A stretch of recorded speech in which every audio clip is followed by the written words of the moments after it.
Punjabi radio USA ਸੁਣ ਰਹੇ ਸਾਰੇ ਸਰੋਤਿਆਂ ਨੂੰ ਪਿਆਰ ਭਰੀ ਸਤਿ ਸ੍ਰੀ ਅਕਾਲ। ਜੀ ਆਇਆਂ ਨੂੰ ਸਵਾਗਤ ਹੈ ਸਰੋਤੇ ਪ੍ਰੋਗਰਾਮ ਅਪਡੇਟ ਅਮਰੀਕਾ ਦਾ ਅੱਜ ਅਪਡੇਟ ਟਰੱਕਿੰਗ ਪ੍ਰੋਗਰਾਮ ਜੁੜ ਚੁੱਕੇ ਨੇ ਹਰਜੋਤ ਸਿੰਘ ਜੀ। ਜੀ ਆਇਆਂ ਨੂੰ ਸਵਾਗਤ ਹੈ, ਸਤਿ ਸ੍ਰੀ ਅਕਾਲ। ਸਤਿ ਸ਼੍ਰੀ ਅਕਾਲ, ਧੰਨਵਾਦ ਜੀ ਆਇਆਂ ਨੂੰ। ਪੰਜਾਬੀ ਰੇਡੀਓ USA ਦੇ ਜਿੰਨੇ ਵੀ ਸਰੋਤੇ ਸਾਡੇ ਸਾਰੇ AM ਸਟੇਸ਼ਨਸ, FM ਸਟੇਸ਼ਨਸ, ਘਰਾਂ ਦੇ ਵਿੱਚ ਰੇਡੀਓ ਸੈਟਸ ਦੇ ਰਾਹੀਂ, ਟੈਲੀਫੋਨ ਦੇ ਰਾਹੀਂ, ਫੇਸਬੁੱਕ, YouTube ਤੇ ਲਾਈਵ ਦੇਖ ਰਹੇ ਹੋ, ਸੁਣ ਰਹੇ ਹੋ, ਸਾਰਿਆਂ ਨੂੰ ਜੀ ਆਇਆਂ ਨੂੰ ਤੇ ਬਹੁਤ ਹੀ ਪਿਆਰ ਤੇ ਸਤਿਕਾਰ ਭਰੀ ਸਤਿ ਸ਼੍ਰੀ ਅਕਾਲ ਸਰੋਤਿਓ। ਅੱਜ ਜੁਲਾਈ ਦੀ 30 ਤਰੀਕ ਆ, ਦਿਨ ਵੀਰਵਾਰ ਆ। ਤੁਹਾਡੇ ਲਈ ਸਵੇਰ ਦਾ ਅਪਡੇਟ ਟਰੱਕਿੰਗ ਪ੍ਰੋਗਰਾਮ ਲੈ ਕੇ ਹਾਜ਼ਰ ਹੋਏ ਹਾਂ। ਸਾਡੇ ਅੱਜ ਦੇ ਇਸ ਪ੍ਰੋਗਰਾਮ ਨੂੰ ਸਪਾਂਸਰ ਕਰਦੇ ਨੇ ਖਾਲਸਾ ਇੰਸ਼ੋਰੈਂਸ ਏਜੰਸੀ, ਜਿਨ੍ਹਾਂ ਦੇ ਕੋਲੋਂ ਹਰ ਇੱਕ ਤਰੀਕੇ ਦੀ ਇੰਸ਼ੋਰੈਂਸ ਤੁਸੀਂ ਕਰਵਾ ਸਕਦੇ ਹੋ। ਇੰਸ਼ੋਰੈਂਸ ਬਾਰੇ ਪਤਾ ਕਰਨ ਲਈ ਕਾਲ ਕਰ ਸਕਦੇ ਹੋ 408-272-2500। ਟਿਰਕਿਆਣਾ ਇਮੀਗ੍ਰੇਸ਼ਨ ਲਾ ਫਰਮ US ਇਮੀਗ੍ਰੇਸ਼ਨ ਦਾ ਹੋਵੇ ਕਿਸੇ ਵੀ ਤਰੀਕੇ ਦਾ ਕੰਮ, ਕਾਲ ਅਟਰਨੀ ਜੇ ਟਿਰਕਿਆਣਾ 415-909-0503 ਦੇ ਉੱਤੇ। ਇਸ ਦੇ ਨਾਲ ਪ੍ਰੋਗਰਾਮ ਨੂੰ ਤੁਹਾਡੇ ਸਾਰਿਆਂ ਤੱਕ ਪਹੁੰਚਾਉਣ ਸਹਿਯੋਗ ਕੀਤਾ ਹੈ ਊੜਾ ਡੈਟ ਰਿਲੀਫ ਵਾਲੇ। ਇਕਨੋਮਿਕ ਹਾਰਡਸ਼ਿਪ ਹੈ, ਬੈਂਕਰਪਸੀ ਤੋਂ ਬਚਣਾ ਹੈ, ਇਹਨਾਂ ਦੇ ਨਾਲ ਸੰਪਰਕ ਕਰੋ। ਅੱਧੇ ਤੋਂ ਵੱਧ ਕਰਜ਼ਾ ਹੈ ਤੁਹਾਡਾ ਮਾਫ ਕਰਵਾ ਸਕਦੇ ਨੇ। Call 8888889914। Manjeet Singh Sangha, Balkar Singh Sangha, Union City, Gurpreet Singh, Bakersfield. ਸਾਰਿਆਂ ਦਾ ਧੰਨਵਾਦ। ਤੁਸੀਂ ਵੀ ਇਸ ਪ੍ਰੋਗਰਾਮ ਨੂੰ ਸਪਾਂਸਰ ਕਰਨਾ ਹੋਵੇ ਸੰਪਰਕ ਕਰੋ 408-272-5200 4082725200 ਦੇ ਉੱਤੇ। ਜੀ ਸਰੋਤੇ, ਜਿਸ ਤਰ੍ਹਾਂ ਤੁਹਾਨੂੰ ਪਤਾ ਹੀ ਆ ਵੀ ਸਾਡਾ ਅੱਜ ਦਾ ਸਪੈਸ਼ਲ ਪ੍ਰੋਗਰਾਮ ਟਰੱਕਿੰਗ ਨੂੰ ਲੈ ਕੇ ਹੁੰਦਾ, ਪਰ ਉਸ ਤੋਂ ਪਹਿਲਾਂ ਕੀ ਕੁਝ ਦੁਨੀਆ ਜਾਂ ਅਮਰੀਕਾ 'ਚ ਵਾਪਰਿਆ, ਕੁਝ ਖਬਰਾਂ ਆਪਾਂ ਤੁਹਾਡੇ ਨਾਲ ਸਾਂਝੀਆਂ ਕਰਦੇ ਹਾਂ।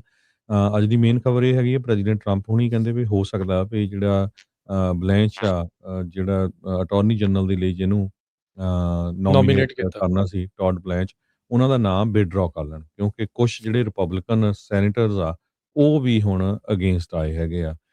ਖੁਦ ਪ੍ਰੈਜ਼ੀਡੈਂਟ ਟਰੰਪ ਉਹਨਾਂ ਦਾ ਪਰਸਨਲ ਅਟਾਰਨੀ ਰਿਹਾ ਆ ਟੌਡ ਬਲੈਂਚ, ਤੇ ਇਸ ਟਾਈਮ ਦੇ ਉੱਤੇ ਐਕਟਿੰਗ ਹੈਗਾ। ਤੇ ਹੁਣ ਇਹ ਪਤਾ ਚੱਲਿਆ ਆ ਵੀ ਜੇ ਪੂਰੀਆਂ ਵੋਟਾਂ ਨਾ ਹੋਈਆਂ ਜਿੰਨੀਆਂ ਚਾਹੀਦੀਆਂ ਹੈਗੀਆਂ ਆ, ਤੇ ਉਹਦਾ ਨਾਮ ਜਿਹੜਾ ਆ ਪਹਿਲਾਂ ਹੀ ਟਰੰਪ ਹੋਣੀ ਵਿਡਰਾਅ ਕਰ ਸਕਦੇ ਹੈਗੇ ਆ। ਕੀ ਰਿਪਬਲਿਕਨ ਸੈਨੇਟਰ ਜੌਨ ਕੌਰਨੀ ਜੋ ਟੈਕਸਸ ਤੋਂ ਹੈਗੇ ਆ, ਉਹਨਾਂ ਨੇ ਕਿਹਾ ਵੀ ਮੈਂ ਨਹੀਂ ਸਪੋਰਟ ਕਰਨੀ ਹੈਗੀ ਟੌਡ ਬਲੈਂਚ ਦੀ। ਤੇ ਉਹਨਾਂ ਨੇ ਕਿਹਾ ਵੀ ਜਿਹੜਾ $1.8 ਬਿਲੀਅਨ ਦਾ ਪ੍ਰੈਜ਼ੀਡੈਂਟ ਦਾ ਇੱਕ ਸਲਸ਼ ਫੰਡ ਹੈਗਾ ਆ, ਉਹ ਵੀ ਜਿਹੜਾ ਡੈਡ ਹੈਗਾ ਹੈ ਇਸ ਟਾਈਮ ਦੇ ਉੱਤੇ। ਜੀ ਜੀ ਬਿਲਕੁਲ। ਸੋ ਕਾਫੀ ਇਹਨਾਂ ਦੀ ਵਿਰੋਧਤਾ ਜਿਹੜਾ ਉਹ ਹੋ ਰਿਹਾ ਆ। GOP ਦੇ ਹੋਲਡ ਆਊਟ ਇਸ ਟਾਈਮ ਸਾਹਮਣੇ ਜਿਹੜੇ ਉਹ ਹੈਗੇ ਆ, ਜਿੱਦਾਂ ਤੁਸੀਂ ਦੱਸਿਆ ਜੀ ਵੀ ਜਿਹੜੇ ਦੋ ਸੈਨੇਟਰਸ ਆ ਉਹਨਾਂ ਦੇ ਦੁਆਰਾ ਜਿਹੜਾ ਉਹ ਹੈਗਾ ਆ। ਸੋ ਕਹਿੰਦੇ ਵੀ ਉਹਨਾਂ ਨੇ, ਟਰੰਪ ਉਹਨਾਂ ਨੇ ਕਿਹਾ ਵੀ ਮੈਂ ਰਿਫਿਊਜ਼ ਕੀਤਾ ਸੀ ਇਹਨਾਂ ਨੂੰ ਇੰਡੋਰਸ ਕਰਨ ਦੇ ਲਈ, ਤੇ ਇਸ ਲਈ ਉਹ ਬੇਸਿਕਲੀ ਲੱਗਦਾ ਆ ਵੀ ਜਿੱਦਾਂ ਉਹਦੇ ਕਰਕੇ ਸਾਰਾ ਕੁਛ ਕਰ ਰਹੇ ਆ। ਤੇ ਕਹਿੰਦੇ ਵੀ ਯਾਦ ਰੱਖਿਓ ਵੀ ਜਿਹੜੇ ਕਾਰਨਨ ਤੇ ਟਿਲਿਸ ਆ, ਇਹਨਾਂ ਦੋਨਾਂ ਨੇ ਹੀ ਜਿਹੜਾ ਮੈਰਿਕ ਗਾਰਲੈਂਡ ਆ ਬਾਈਡਨ ਹੁਣਾਂ ਦੇ ਅੰਡਰ ਰਿਹਾ ਅਟਾਰਨੀ ਜਨਰਲ, ਉਸ ਨੂੰ ਵੋਟ ਕੀਤਾ ਸੀ ਉਸ ਦੇ ਹੱਕ ਦੇ ਜਿਹੜੇ ਉਹ ਵਿੱਚ। ਤੇ ਹੁਣ ਦੇਖਦੇ ਹਾਂ ਵੀ ਟੌਡ ਬਲੈਂਚ ਹੁਣਾਂ ਦਾ ਭਵਿੱਖ ਕਿਸ ਤਰੀਕੇ ਦੇ ਨਾਲ ਅੱਗੇ ਜਿਹੜਾ ਉਹ ਰਹਿੰਦਾ ਆ। ਹੁਣ ਇਹ ਵੀ ਹੋ ਚੁੱਕਾ ਹੈ ਹਰਜੋਤ ਸਿੰਘ ਜੀ, ਕਈ ਜਣੇ ਆਪਣੀਆਂ ਪ੍ਰਾਇਮਰੀਜ਼ ਹਾਰ ਚੁੱਕੇ ਆ, ਤੇ ਇਹਨਾਂ ਦੀ ਜਿਹੜੀ ਵਿਰੋਧਤਾ ਆ ਉਹ ਇਹਨਾਂ ਦੇ ਉਲਟ ਜਿਹੜੀ ਵਿਰੋਧਤਾ ਜ਼ਿਆਦਾ ਆ, ਜਿਸ ਕਰਕੇ ਹੋ ਸਕਦਾ ਆ ਵੀ ਇਹ ਇਸ ਚੀਜ਼ ਦੇ ਵਿੱਚ ਅੜੇ ਰਹਿਣ, ਤੇ ਇਹਨਾਂ ਨੂੰ ਜਿਹੜਾ ਅਟਾਰਨੀ ਜਨਰਲ ਦੇ ਅਹੁਦੇ ਦੇ ਤੱਕ ਪਹੁੰਚਣ ਦੇ ਲਈ ਜੀ ਹਾਲ ਦੀ ਘੜੀ ਕਹਿ ਸਕਦੇ ਹਾਂ ਵੀ ਰੁਕਾਵਟਾਂ ਦਾ ਜਿਹੜਾ ਉਹ ਸਾਹਮਣਾ ਇਹਨਾਂ ਨੂੰ ਕਰਨਾ ਪਵੇਗਾ। ਅਗਲੀ ਖਬਰ ਜਿਹੜੀ ਆ ਅੱਗ ਨੂੰ ਲੈ ਕੇ, ਉਹਦੇ ਬਾਅਦ ਫਿਰ ਟਰੱਕਿੰਗ ਵਾਲਾ ਨੇ ਆਪਾਂ ਫਰਾਂਸ ਤੇ ਸਪੇਨ ਦੇ ਵਿੱਚ ਯੂਰਪ ਇੱਕ ਤਰ੍ਹਾਂ ਨਾਲ ਬਹੁਤ ਬੁਰੀ ਤਰ੍ਹਾਂ ਬਰਨ ਹੋ ਰਿਹਾ ਇਸ ਟਾਈਮ ਦੇ ਉੱਤੇ। 3,30,000 ਲੋਕਾਂ ਨੂੰ ਘਰਾਂ ਤੋਂ ਇਵੈਕੂਏਟ ਕੀਤਾ ਗਿਆ ਹੈਗਾ ਆ। ਬਹੁਤ ਸਾਰਾ ਜਿਹੜਾ ਟੌਕਸਿਕ ਸਮੋਕ ਆ ਪੂਰੇ ਯੂਰਪ ਦੇ ਵਿੱਚ ਇਸ ਟਾਈਮ ਦੇ ਉੱਤੇ ਫੈਲਿਆ ਹੋਇਆ ਹੈਗਾ ਆ। ਸੋ ਕਹਿੰਦੇ ਭਈ 91,024 ਹੈਕਟੇਅਰ ਜੋ ਪ੍ਰੋਪਰਟੀ ਆ ਆਲਰੇਡੀ ਸੜ ਕੇ ਸਵਾਹ ਹੋ ਚੁੱਕੀ ਹੈਗੀ ਆ। ਸਪੇਨ ਦੇ ਵਿੱਚ 2026 ਦਾ ਸਾਲ ਜਿਹੜਾ ਆ ਰੈਕਡ ਲੈਵਲ ਤੇ ਗਿਣਿਆ ਗਿਆ, ਜਿੱਥੇ ਸਭ ਤੋਂ ਵੱਧ ਜਿਹੜੀਆਂ ਅੱਗਾਂ ਲੱਗੀਆਂ ਹੈਗੀਆਂ, ਵਾਈਲਡ ਫਾਇਰਸ ਲੱਗੀਆਂ ਹੈਗੀਆਂ। ਸੋ ਇਹ ਕਲਾਈਮੇਟ ਚੇਂਜ ਨੂੰ ਲੈ ਕੇ ਬਹੁਤ ਕੁਛ ਜਿਹੜਾ ਹੋ ਰਿਹਾ ਹੈਗਾ, ਤੇ ਜਿਹੜੀ ਇਨਸਾਨੀਅਤ ਆ ਉਹਨੂੰ ਹੁਣ ਪਤਾ ਲੱਗ ਰਿਹਾ ਵੀ ਕੀ ਤੁਹਾਡੇ ਤੇ ਜਿਹੜਾ ਅਸਰ ਆ ਉਹ ਪੈ ਰਿਹਾ ਹੈ। ਜੀ ਆਪਣੇ ਨਾਲ ਰਮਨ ਢਿੱਲੋਂ ਜੀ ਵੀ ਜੁੜ ਚੁੱਕੇ ਆ, ਉਹਨਾਂ ਨੂੰ ਵੀ ਜੀ ਆਇਆਂ ਨੂੰ ਜਿਹੜਾ ਉਹ ਆਪਾਂ ਆਖਦੇ ਹਾਂ। ਰਮਨ ਜੀ, ਜੀ ਆਇਆਂ ਨੂੰ ਸਵਾਗਤ ਹੈ, ਸਤਿ ਸ਼੍ਰੀ ਅਕਾਲ ਜੀ। ਸਤਿ ਸ਼੍ਰੀ ਅਕਾਲ ਜੀ, ਸਾਰੇ ਸੁਣਨ ਨੂੰ ਪਿਆਰ ਭਰੀ ਸਤਿ ਸ਼੍ਰੀ ਅਕਾਲ। ਸਤਿ ਸ਼੍ਰੀ ਅਕਾਲ ਜੀ। ਸਾਇਲੈਂਟ ਕਰ ਲਿਓ ਜੀ, ਜਿੱਦਾਂ ਮੇਨ ਥਾਵਾਂ ਦੇ ਉੱਤੇ ਜਾ ਕੇ ਹਰ ਜਗ੍ਹਾ ਫੋਨ ਸਾਇਲੈਂਟ ਕਰਨੇ ਹੁੰਦੇ, ਇੱਥੇ ਵੀ ਕਰਨਾ ਪੈਂਦਾ ਹੈ। ਅੱਛਾ ਜੀ, ਅੱਛਾ ਜੀ। ਤੇ ਟਰੱਕਿੰਗ ਨੂੰ ਲੈ ਕੇ ਰਮਨ ਜੀ ਆਪਾਂ ਗੱਲਬਾਤ ਜਿਹੜੀ ਉਹ ਕਰਦੇ ਹਾਂ। ਰੀਸੈਂਟਲੀ ਟਰੰਪ ਹੋਣਾ ਨੇ ਜਿਹੜਾ ਵੈਟਰਨਸ ਨੂੰ ਲੈ ਕੇ ਆਖਿਆ ਸੀਗਾ ਵੀ ਜਿਹੜੇ ਵੈਟਰਨਸ ਆ ਅਸੀਂ ਉਹਨਾਂ ਨੂੰ ਜਿਹੜੇ ਟਰੱਕਿੰਗ ਦੇ ਵਿੱਚ ਲੈ ਕੇ ਆਉਣਾ ਆ, CDLs ਜਿਹੜੇ ਉਹਨਾਂ ਨੂੰ ਆਪਾਂ ਦੇਵਾਂਗੇ ਤੇ ਉਹ ਟਰੱਕ ਜਿਹੜੇ ਚਲਾਉਣਗੇ, ਤੇ ਜਿਹੜੀ ਸਮੱਸਿਆ ਬਣੀ ਪਈ ਆ ਵੀ ਕੌਣ ਚਲਾ ਸਕਦਾ ਕੌਣ ਨਹੀਂ ਚਲਾ ਸਕਦਾ, ਤੇ ਉਹਦਾ ਜਿਹੜਾ ਮਸਲਾ ਕਹਿੰਦੇ ਵੀ ਆਪਾਂ ਇਸ ਤਰੀਕੇ ਦੇ ਨਾਲ ਹੱਲ ਕਰਾਂਗੇ। ਤੁਸੀਂ ਲਾਸਟ ਟਾਈਮ ਵੀ ਦੱਸਿਆ ਸੀਗਾ ਵੀ ਪ੍ਰੋਗਰਾਮ ਪਹਿਲਾਂ ਵੀ ਇਦਾਂ ਦੇ ਜਿਹੜੇ ਉਹ ਹੈਗੇ ਆ, ਪਰ ਇਸ ਮੌਕੇ ਪ੍ਰਸ਼ਾਸਨ ਦੇ ਦੁਆਰਾ ਇਸ ਨੂੰ ਕਾਫੀ ਜ਼ਿਆਦਾ ਉਭਾਰ ਕੇ ਜਿਹੜਾ ਉਹ ਪੇਸ਼ ਕੀਤਾ ਜਾ ਰਿਹਾ ਰਾਜਕਰਨ। ਜਿਹੜੀ ਅਗੇਨ ਉਹੀ ਗੱਲ ਆ ਜਾਂਦੀ ਆ ਮੁੜ ਕੇ ਕਿ ਐਗਜ਼ਿਸਟਿੰਗ ਪ੍ਰੋਗਰਾਮ ਹੈਗਾ ਆ, ਇਹ ਕੋਈ ਨਵਾਂ ਪ੍ਰੋਗਰਾਮ ਨਹੀਂ ਹੈਗਾ। ਐਗਜ਼ਿਸਟਿੰਗ ਪ੍ਰੋਗਰਾਮ ਹੈ, ਪਹਿਲਾਂ ਹੀ ਚੱਲ ਰਿਹਾ ਸੀਗਾ ਐਂਡ ਉਸੇ ਪ੍ਰੋਗਰਾਮ ਨੂੰ ਜਿਹੜਾ ਆ ਉਹ ਉਭਾਰਿਆ ਜਾ ਰਿਹਾ ਹੈਗਾ। ਕੋਈ ਇਹਦੇ ਵਿੱਚ ਕੋਈ ਨਵੀਂ ਗੱਲ ਨਹੀਂ ਹੈਗੀ ਆ, ਕੋਈ ਐਸੀ ਗੱਲ ਨਹੀਂ ਹੈਗੀ। ਈਵਨ ਆਪਣੀ ਜਿਹੜੀ ਨਾਪਟਾ ਹੈਗੀ ਆ ਉਹ ਵੀ ਅਪ੍ਰੈਂਟਿਸਸ਼ਿਪ ਪ੍ਰੋਗਰਾਮ ਪ੍ਰੋਵਾਈਡਰ ਹੈਗੀ ਆ, ਅਪਰੂਵਡ ਹੈਗੀ ਆ। ਆਪਣਾ ਜੇ ਕੋਈ ਕੈਰੀਅਰ ਜਿਹੜਾ ਆ ਉਹ ਹਾਇਰ ਕਰਨਾ ਚਾਹੁੰਦਾ ਆ ਵੈਟਰਨਸ ਨੂੰ, ਤੇ ਉਹ ਨਾਪਟਾ ਥਰੂ ਹਾਇਰ ਹੋ ਸਕਦੇ ਆ, ਕਰ ਸਕਦੇ ਆ ਉਹ ਪ੍ਰੋਗਰਾਮ ਦੇ ਵਿੱਚ ਇਨਵੋਲਵ। ਸੋ ਇਹ ਪ੍ਰੋਗਰਾਮ 2022 ਦੇ ਵਿੱਚ ਜਿਹੜਾ ਸੀਗਾ ਆਪਣੀ ਨਾਪਟਾ ਜਿਹੜੀ ਆ ਉਹ ਇਹਦੇ ਵਿੱਚ ਇਨਰੋਲ ਹੋਈ ਸੀਗੀ। ਸੋ ਇਹ ਪ੍ਰੋਗਰਾਮ ਜਿਹੜਾ ਐਗਜ਼ਿਸਟਿੰਗ ਪ੍ਰੋਗਰਾਮ ਹੈਗਾ, ਇਹਨੂੰ ਸਿਰਫ ਹਾਈਲਾਈਟ ਕੀਤਾ ਜਾ ਰਿਹਾ ਇਸ ਵੇਲੇ, ਜਸਟ ਟੂ ਜਿਹੜਾ ਲਹਿਰ ਚੱਲ ਰਹੀ ਹੈ ਇਸ ਵੇਲੇ ਉਹਦੇ ਤਹਿਤ। Other than that there is nothing new to it. ਜੀ, ਇਹਦੇ ਚ ਬੈਨੀਫਿਟ ਵਗੈਰਾ ਕਾਫੀ ਰਮਨ ਜੀ ਉਹ ਦੇ ਰਿਹਾ। US ਟਰਾਂਸਪੋਰਟੇਸ਼ਨ ਸੈਕਟਰੀ ਸ਼ਾਨ ਰਫੀ ਹੁਣੀ ਇਹ ਕਿਹਾ ਵੀ ਅਸੀਂ ਇੱਕ ਨਵੀਂ ਇੰਟਰ ਏਜੰਸੀ ਸਟਾਰਟ ਕਰਨ ਜਾ ਰਹੇ ਹਾਂ, ਜਿਹਦੇ ਵਿੱਚ ਜਿਹੜੇ ਅਮਰੀਕਾ ਦੇ ਵੈਟਰਨਸ ਆ ਉਹ ਆਪਣਾ ਕੈਰੀਅਰ ਜਿਹੜਾ ਆ ਉਹ ਟਰੱਕਿੰਗ ਦੇ ਵਿੱਚ ਪਰਸੂ ਕਰ ਸਕਦੇ ਹੈਗੇ ਆ, ਫਰੀडम ਹੌਲਰਸ ਕਰਕੇ। ਕਹਿੰਦੇ ਵੀ ਇਹ ਪੈਟਰੀਓਟਿਕ ਹਾਇਰਿੰਗ ਕੈਂਪੇਨ ਚੱਲੂਗੀ, ਐਜੂਕੇਟ ਕੀਤਾ ਜਾਊਗਾ ਵੈਟਰਨਸ ਨੂੰ, ਤੇ ਫਾਈਨੈਂਸ਼ੀਅਲ ਸਪੋਰਟ ਵੀ ਕਾਫੀ ਜਿਹੜੀ ਆ ਉਹ ਸਪੋਰਟ ਕੀਤੀ ਜਾਊਗੀ। ਇਹ ਨਹੀਂ ਪਤਾ ਵੀ ਹੁਣ ਜਿਹੜੇ ਹਾਇਰ ਕਰਨਗੇ ਉਹਨਾਂ ਨੂੰ ਵੀ ਕਰੂਗੇ ਜਾਂ ਸਿਰਫ ਵੈਟਰਨਸ ਨੂੰ ਹੋਊਗੀ, ਪਰ ਜ਼ੋਰ ਪੂਰਾ ਜਿਹੜਾ ਉਹ ਇੱਧਰ ਨੂੰ ਲਾ ਰਹੇ ਆ। ਟਰੰਪ ਹੁਣੀ ਤਾਂ ਟਰੱਕ ਦੇ ਵਿੱਚ ਡਰਾਈਵਰ ਵਾਲੀ ਸੀਟ ਤੇ ਬੈਠ ਕੇ ਫੋਟੋ ਵੀ ਖਿਚਾਈ ਆ ਵੀ ਹੁਣ ਜਿਹੜੇ ਵੈਟਰਨਸ ਆ ਉਹ ਇਲੀਗਲ ਏਲੀਅਨਸ ਜਿਹੜੇ ਹਰ ਵਾਰ ਉਹ ਸ਼ਬਦ ਵਰਤਦੇ ਆ ਉਹਨਾਂ ਦੀ ਜਗ੍ਹਾ ਤੇ ਟਰੱਕ ਚਲਾਉਣਗੇ।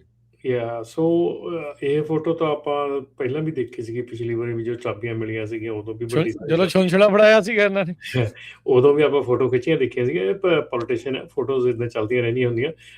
ਡੈਫੀਨੇਟਲੀ ਜਿਹੜੀਆਂ ਕੰਪਨੀਆਂ ਹਾਇਰ ਕਰਦੀਆਂ ਹੈਗੀਆਂ ਉਹਨਾਂ ਲਈ ਇਨਸੈਂਟਿਵਸ ਹੈਗੇ ਆ, ਔਰ ਜਿਹੜੇ ਬੰਦੇ ਹਾਇਰ ਹੁੰਦੇ ਉਹਨਾਂ ਦੇ ਇਨਸੈਂਟਿਵਸ ਜਿਹੜੇ ਆ ਉਹ ਮਿਲਦੇ ਹੈਗੇ ਉਹਨਾਂ ਨੂੰ, ਜਿਹੜੀਆਂ ਟ੍ਰੇਨਿੰਗ ਆ ਹੋਰ ਸਾਰਾ ਕੁਛ ਆ ਉਹਦੇ ਤੇ ਇਨਸੈਂਟਿਵਸ ਜਿਹੜੇ ਆ ਉਹ ਮਿਲਦੇ ਹੁੰਦੇ ਆ। ਸੋ ਇਹ ਆਨਗੋਇੰਗ ਪ੍ਰੋਸੈਸ ਹੈਗਾ। ਜਿੱਦਾਂ ਕਿ ਮੈਂ ਪਹਿਲਾਂ ਕਹਿ ਚੁੱਕਾ ਕਿ ਇਹ ਐਗਜ਼ਿਸਟਿੰਗ ਪ੍ਰੋਗਰਾਮ ਹੈਗਾ ਆ ਐਂਡ ਇਹ ਸਾਰੀਆਂ ਚੀਜ਼ਾਂ ਪਹਿਲਾਂ ਵੀ ਹੈਗੀਆਂ, ਉਹਨੂੰ ਸਿਰਫ ਨਵਾਂ ਨਾਂ ਇੱਕ ਫਰੀडम ਹੌਲਰ ਨਾਂ ਦੇ ਕੇ ਤੇ ਉਹਨੂੰ ਉਭਾਰਿਆ ਜਾ ਰਿਹਾ ਹੈਗਾ। Other than that there is nothing new to it. ਅੱਛਾ, ਇਹ ਜ਼ਰੂਰ ਆ ਆਪਣੇ ਰਾਜੀਵ ਜਿਹੜੇ ਵੈਟਰਨਸ ਆ ਉਹਨਾਂ ਨੂੰ ਇਹ ਕਹਿ ਰਿਹਾ ਵੀ ਜਿਹੜੇ ਟਿਊਸ਼ਨ ਉਹਨਾਂ ਦੀ 100% commercial driving licence training cost ਜਿਹੜੀ ਆ ਉਹ ਕਾਲਜ ਤੇ ਟੈਕਨੀਕਲ ਦੀ ਉਹ ਫ੍ਰੀ ਹੋਊਗੀ, ਐਜ਼ ਲੌਂਗ ਐਜ਼ ਉਹਨਾਂ ਨੇ 36 ਮਹੀਨੇ ਸਰਵ ਕੀਤਾ ਆ ਮਿਲਟਰੀ ਦੇ ਵਿੱਚ 3 years, ਤੇ ਫਾਸਟ ਟਰੈਕ ਐਂਟਰੀ ਹੋਊਗੀ। ਕਹਿੰਦੇ ਵੀ ਜੇ ਉਹਨਾਂ ਕੋਲ ਮਿਲਟਰੀ ਐਕਸਪੀਰੀਅੰਸ ਹੈਗਾ ਤੇ FMCSA ਵੇਵ ਕਰੂਗਾ ਉਹਨਾਂ ਦਾ ਜਿਹੜਾ ਇੱਕ ਰੋਡ ਟੈਸਟ, ਤਾਂ ਕਿ ਤੁਸੀਂ ਜਿਹੜਾ ਲਾਇਸੈਂਸ ਜਲਦੀ ਤੋਂ ਜਲਦੀ ਲੈ ਸਕੋ। ਇਹ ਫਿਰ ਰਮਨ ਜੀ ਇਹ ਕੀ ਗੱਲ ਬਣੀ? ਉਦਾਂ ਪਬਲਿਕ ਸੇਫਟੀ ਨੂੰ ਰੌਲਾ ਪਾਉਂਦੇ ਆ, ਇਹਨਾਂ ਦੀ PTSD ਚੈੱਕ ਹੋਊਗੀ? ਇਹ ਚੈੱਕ ਜਿਹੜਾ ਉਹ ਕਿਤੇ ਜਾਣਗੇ ਵੀ ਇਹਨਾਂ ਦੀ ਇਹ ਚੀਜ਼ ਟੈਸਟ ਵੀ ਨਹੀਂ ਲੈਣਾ? ਦੇਖੋ ਆਪਾਂ ਡੀਪਲੀ ਇਸ ਗੱਲਾਂ 'ਚ ਨਾ ਜਾਈਏ ਕਿਉਂਕਿ ਨੋ ਵਾਈ ਨਾਟ, ਨਹੀਂ Raman ji this is wrong. ਇਦਾਂ ਕਿੱਦਾਂ ਨਹੀਂ ਡੀਪਲੀ ਜਾਈਏ ਜਦੋਂ ਇਹ ਕਹਿੰਦੇ ਆ ਵੀ ਪਬਲਿਕ ਸੇਫਟੀ ਦਾ ਖਤਰਾ ਆ ਦੂਜਿਆਂ ਦੇ ਨਾਲ, ਉਹ ਇਹੀ ਕਹਿੰਦੇ ਆ ਨਾ। ਹੁਣ ਕਹਿੰਦੇ ਅਸੀਂ ਟੈਸਟ ਵੀ ਨਹੀਂ ਲੈਣਾ ਤੇ ਇਦਾਂ ਵੀ ਕਰ ਦੇਣਾ। ਅਗੇਨ ਗੱਲਾਂ ਦੇ ਵਿੱਚ ਬਹੁਤ ਕੁਝ ਕਿਹਾ ਜਾ ਰਿਹਾ, ਇਹ ਗੱਲਾਂ ਹੀ ਆ। ਮੈਂ ਤੁਹਾਨੂੰ ਬਾਰ-ਬਾਰ ਉਹੀ ਚੀਜ਼ ਦੁਬਾਰਾ ਤੋਂ ਉਹੀ ਕਹਿ ਰਿਹਾ। ਐਗਜ਼ਿਸਟਿੰਗ ਪ੍ਰੋਗਰਾਮ ਆ, ਪਹਿਲਾਂ ਤੋਂ ਚੱਲਦਾ ਆ ਰਿਹਾ ਆ, ਕੋਈ ਨਵਾਂ ਨਹੀਂਗਾ। ਇਹ ਚੀਜ਼ਾਂ ਫਿਰ ਇਹ ਐਗਜ਼ੈਂਪਸ਼ਨਸ ਕਿਉਂ ਇਹਨਾਂ ਨੂੰ? ਇਹ ਪਹਿਲਾਂ ਹੀ ਚੱਲ ਰਹੀਆਂ ਹੈਗੀਆਂ ਕਿਉਂਕਿ ਜਿਹੜੇ ਬੰਦੇ ਨੇ ਆਲਰੇਡੀ ਉਹਨਾਂ ਨੇ ਸਿਰਫ ਐਗਜ਼ੈਂਪਸ਼ਨ ਉਹਨੂੰ ਦਿੱਤੀ ਹੈ ਕਿ ਜਿਹਨੇ ਆਰਮੀ ਦੇ ਵਿੱਚ ਟਰੱਕ ਚਲਾਇਆ ਹੈਗਾ। ਜੇ ਹੁਣ ਆਰਮੀ 'ਚ ਉਹਨੇ IT ਦੀ ਜੌਬ ਕੀਤੀ ਆ, ਉਹਨੂੰ ਆਪਣਾ ਲਾਇਸੈਂਸ ਲੈਣਾ ਪਊਗਾ, ਉਹਨੂੰ ਚਲਾ ਕੇ ਦਿਖਾਉਣਾ ਪਊਗਾ। ਜਿਹੜਾ ਉਹਦੀ ਟ੍ਰੇਨਿੰਗ ਆ ਲੈਣੀ ਪਊਗੀ। ਜੇ ਕਿਸੇ ਨੇ ਆਰਮੀ ਦੇ ਵਿੱਚ ਟਰੱਕ ਚਲਾਇਆ ਹੈਗਾ, ਪੂਰਾ ਆਰਮੀ ਦੇ ਵਿੱਚ ਉਹ ਟ੍ਰੇਨਡ ਹੈਗਾ, that is what they are talking about। ਇਹ ਨਹੀਂਗਾ ਕਿ ਤੁਸੀਂ ਬਿਨਾਂ ਟ੍ਰੇਨਿੰਗ ਤੋਂ ਲਿਆਣ ਕੇ ਕਿਸੇ ਨੂੰ ਬਿਠਾ ਦਿਓਗੇ, that is not how it works। ਮੈਂ ਇਹ ਚੀਜ਼ਾਂ ਨਹੀਂ, ਪਰ ਇਹ ਤਾਂ ਜਿਹੜੀਆਂ ਇਹਨਾਂ ਦਾ ਬਿਆਨ ਆ ਨਾ ਵੀ ਅਸੀਂ ਟੈਸਟ ਵੇਵ ਕਰਨਾ ਹੈ। ਭਾਜੀ ਇਹਨਾਂ ਦਾ ਬਿਆਨ ਤਾਂ ਇਹ ਹੋਰ ਵੀ ਬਹੁਤ ਤਾਂ ਰਮਨਜੀਤ ਤੁਸੀਂ ਨਹੀਂ ਕਹਿ ਰਹੇ, ਮੈਂ ਨਹੀਂ ਕਹਿ ਰਿਹਾ, ਇਹ ਤਾਂ ਆਪ ਕਹਿ ਰਹੇ ਆ ਨਾ। ਉਹ ਨਹੀਂ ਉਹ ਟੈਸਟ ਵੇਵ ਜਿਹੜਾ ਜਿਹਦੇ ਕੋਲ ਐਗਜ਼ਿਸਟਿੰਗ ਟ੍ਰੇਨਿੰਗ ਹੈਗੀ ਆ ਉਹਦੇ ਲਈ ਉਹ ਕਹਿ ਰਿਹਾ ਕਿ ਉਹਦੀ ਫਾਸਟ ਐਂਟਰੀ ਹੋਊਗੀ। ਪਰ ਇਹ ਮੈਂ ਅਗੇਨ ਕਹਿ ਰਿਹਾ ਕਿ ਜੋ ਉਹ ਚਾਹ ਰਿਹਾ ਆਪਾਂ ਵੀ ਉਹੀ ਗੱਲ ਕਰ ਰਹੇ ਹਾਂ। ਸੋ ਐਡਾ ਵੱਡਾ ਮੁੱਦਾ ਨਹੀਂ ਹੈਗਾ, ਐਡੀ ਵੱਡੀ ਗੱਲ ਨਹੀਂ ਹੈਗੀ। ਇਹ ਬੜੇ ਚਿਰਾਂ ਤੋਂ ਇਹ ਪ੍ਰੋਗਰਾਮ ਚੱਲਦਾ ਆ ਰਿਹਾ ਹੈਗਾ। ਮੈਂ ਜਿੱਦਾਂ ਤੁਹਾਨੂੰ ਬਾਰ-ਬਾਰ ਉਹੀ ਗੱਲ ਕਹਿ ਰਿਹਾ ਹੈਗਾ ਕਿ we have seen this programme deeply and there is nothing more to it. It's just existing program highlighted with freedom, whatever the fighter or whatever the ਉਹਨੂੰ ਕਾਲ ਕਰ ਰਹੇ ਆ। that's it, nothing more than that. ਆਪਣੀ ਜਿਹੜੀ important story ਹੈਗੀ ਆ ਰਾਜਕਰਨ ਇਸ ਵੇਲੇ ਜਿਹੜੀ ਗੱਲ ਕਰਨ ਵਾਲੀ ਹੈਗੀ ਆ, ਸਾਰਿਆਂ ਨੂੰ ਪਹਿਲੀ ਗੱਲ ਇਹ ਆ ਕਿ ਖੁਸ਼ਖਬਰੀ ਇਹ ਆ ਕਿ DMV ਜਿਹੜੀ ਆ ਕੈਲੀਫੋਰਨੀਆ ਦੀ, ਇਹ ਹੁਣ ਡਾਇਰੈਕਟਲੀ ਜਿਹੜੀ ਆ ਜਿਹੜੇ ਲਾਇਸੈਂਸ ਦੇ ਮੈਡੀਕਲ ਸੀਗੇ, ਜਿਹੜੇ ਆਪਣੇ ਮੈਡੀਕਲ ਹੁੰਦੇ ਸੀਗੇ, ਉਹ ਮੈਡੀਕਲ ਹੁਣ DMV ਨੂੰ ਸਬਮਿਟ ਕਰਨ ਦੀ ਲੋੜ ਨਹੀਂ। ਠੀਕ ਹੈ ਜੀ। ਜਿਹੜਾ ਆਪਾਂ 8 ਮਹੀਨੇ ਦੀ ਐਕਸਟੈਂਸ਼ਨ ਮਿਲੀ ਸੀ, ਜਿਹੜੀ ਅਕਤੂਬਰ 10 ਨੂੰ ਖਤਮ ਹੋਣੀ ਸੀਗੀ, ਉਹ ਆਲਰੇਡੀ DMV ਜਿਹੜੀ ਆ ਉਹ ਇਸ ਚੀਜ਼ ਦੇ ਉੱਤੋਂ ਕਨੈਕਟ ਹੋ ਚੁੱਕੀ ਆ। ਹੁਣ ਜਿਹੜੇ ਆਪਣੇ ਮੈਡੀਕਲ ਪ੍ਰੋਵਾਈਡਰ ਹੈਗੇ ਆ, ਉਹਨਾਂ ਨੂੰ ਰਿਕੁਆਇਰਡ ਹੈਗਾ to submit medical directly to national registry to FMCSA। So ਹੁਣ ਤੁਹਾਡਾ ਜਿਹੜਾ DMV ਨੂੰ, ਜਿਹੜਾ ਕੈਲੀਫੋਰਨੀਆ, ਖਾਸ ਕਰਕੇ ਕੈਲੀਫੋਰਨੀਆ ਇਹਦੇ ਵਿੱਚ ਪਿਛੜਿਆ ਹੋਇਆ ਸੀਗਾ। ਬਹੁਤ ਸਟੇਟ ਜਿਹੜੀਆਂ 38 ਸਟੇਟਸ ਦੇ ਕਰੀਬ ਜਿਹੜੀਆਂ ਸੀਗੀਆਂ, ਇਹਦੇ ਵਿੱਚ ਆਲਰੇਡੀ ਉਹ ਲਾਗੂ ਹੋਈਆਂ, ਮਤਲਬ ਉਹਨਾਂ ਲਾਗੂ ਕੀਤਾ ਸੀਗਾ। ਕੈਲੀਫੋਰਨੀਆ ਨਹੀਂ ਸੀ ਕੀਤਾ, ਕੈਲੀਫੋਰਨੀਆ ਨੇ ਹੁਣ ਇਹ ਲਾਗੂ ਕਰ ਦਿੱਤਾ ਆ। ਹੁਣ ਕੈਲੀਫੋਰਨੀਆ ਦੇ ਵਿੱਚ 2 ਸੈਟਅਪ ਹੋ ਗਏ ਆ। ਜਿਹੜੇ ਸੈਟਅਪ ਹੈ, ਜੇ ਤੁਸੀਂ ਇੰਟਰ ਸਟੇਟ ਟਰੱਕ ਚਲਾਉਂਦੇ ਆ, ਇੰਟਰ ਸਟੇਟ ਮੀਨ ਕਿ ਤੁਸੀਂ ਬਾਹਰਲੀਆਂ ਸਟੇਟਾਂ ਦੇ ਵਿੱਚ ਜਾਂਦੇ ਆ, ਕੈਲੀਫੋਰਨੀਆ 'ਚੋਂ ਲੋਡ ਚੱਕ ਕੇ ਕੈਲੀਫੋਰਨੀਆ ਤੋਂ ਬਾਹਰ ਜਾਂਦੇ ਆ, ਤੇ ਕੈਲੀਫੋਰਨੀਆ ਦੇ ਬਾਹਰੋਂ ਲੋਡ ਲੈ ਕੇ ਕੈਲੀਫੋਰਨੀਆ ਆਉਣੇ ਆ, ਤੇ ਤੁਹਾਡਾ ਜਿਹੜਾ ਮੈਡੀਕਲ ਹੈਗਾ ਉਹ ਤੁਹਾਡੇ ਮੈਡੀਕਲ ਪ੍ਰੋਵਾਈਡਰ ਨੂੰ, ਜਿਹੜਾ ਤੁਹਾਡਾ ਡਾਕਟਰ ਜਿਹਨੇ ਤੁਹਾਡਾ ਮੈਡੀਕਲ ਕੀਤਾ ਆ, ਉਹਨੂੰ ਰਿਕੁਆਇਰਡ, ਮੈਂ ਫਿਰ ਕਹਿ ਰਿਹਾ ਰਿਕੁਆਇਰਡ ਆ ਕਿ ਉਹ ਤੁਹਾਡੀ ਜਿਹੜੀ ਆ ਮੈਡੀਕਲ ਰਿਪੋਰਟ ਆ, ਜਿੱਦਣ ਤੁਹਾਡਾ ਮੈਡੀਕਲ ਹੋਇਆ ਉਦਣ ਰਾਤ ਦੇ ਮਿਡਨਾਈਟ ਦੇ 12 ਵਜੇ ਤੋਂ ਪਹਿਲਾਂ they have to submit your report to national registry and to FMCSA। National registry ਨੂੰ ਜਦੋਂ ਭੇਜਣਗੇ ਤੇ ਉਹ FMCSA ਨੂੰ ਚਲੀ ਜਾਣੀ ਆ। ਸੋ ਤੁਹਾਡੀ ਜਿਹੜੀ ਰਿਪੋਰਟ ਆ ਉਹ ਹੁਣ ਕੈਲੀਫੋਰਨੀਆ DMV ਐਕਸੈਪਟ ਨਹੀਂ ਕਰੂਗੀ। ਕੈਲੀਫੋਰਨੀਆ DMV ਮੈਡੀਕਲ ਸਿਰਫ ਐਕਸੈਪਟ ਕਰੂਗੀ ਜਿਹੜੇ ਇੰਟਰਾ ਸਟੇਟ ਵਾਲੇ ਡਰਾਈਵਰ ਹੈਗੇ, ਜਿਹੜੇ ਵਿਦਿਨ ਕੈਲੀਫੋਰਨੀਆ ਚੱਲਦੇ ਹੈਗੇ ਆ, ਕੈਲੀਫੋਰਨੀਆ ਤੋਂ ਬਾਹਰ ਨਹੀਂ ਜਾਂਦੇ ਹੈਗੇ। ਉਹਨਾਂ ਦਾ ਲੋਡ ਕੈਲੀਫੋਰਨੀਆ ਸ਼ੁਰੂ ਹੋ ਕੇ ਕੈਲੀਫੋਰਨੀਆ 'ਚ ਹੀ ਖਤਮ ਹੋ ਜਾਂਦਾ ਆ। ਓਰੀਜਨ ਤੇ ਡੈਸਟੀਨੇਸ਼ਨ ਦੋਨੋਂ ਕੈਲੀਫੋਰਨੀਆ ਦੇ ਵਿੱਚ ਆ।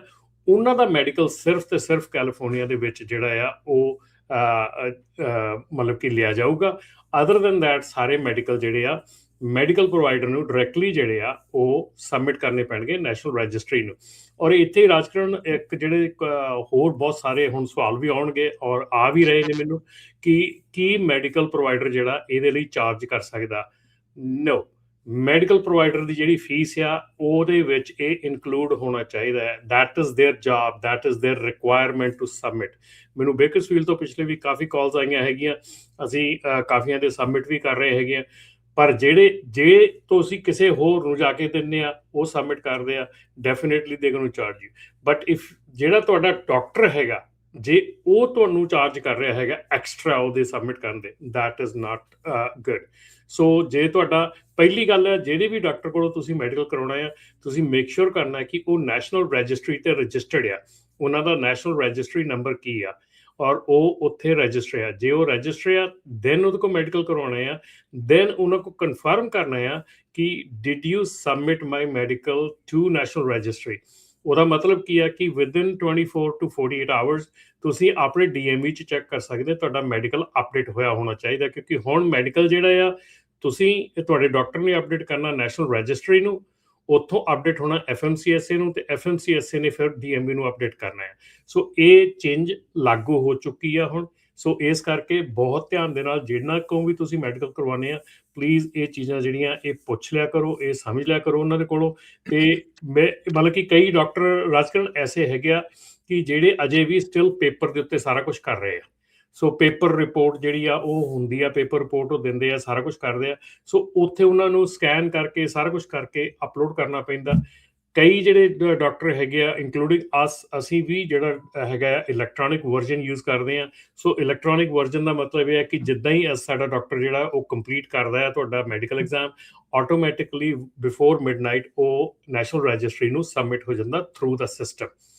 ਸੋ ਇਹ ਚੀਜ਼ਾਂ ਜਿਹੜੀਆਂ ਧਿਆਨ ਰੱਖਣ ਯੋਗ ਆ। ਸੋ ਇੱਥੇ ਜੇ ਤੁਹਾਡਾ ਕੋਈ ਕੁਐਸਚਨ ਹੈਗਾ ਤਾਂ ਤੁਸੀਂ ਡੈਫੀਨਿਟਲੀ ਕਾਲ ਕਰ ਸਕਦੇ ਹੋ ਜੀ। ਨੰਬਰ ਹੈ ਜੀ 408 272 5200 4082725200 ਦੇ ਉੱਤੇ ਜਿਹੜੀ ਆ ਉਹ ਤੁਸੀਂ ਕਾਲ ਕਰੋ।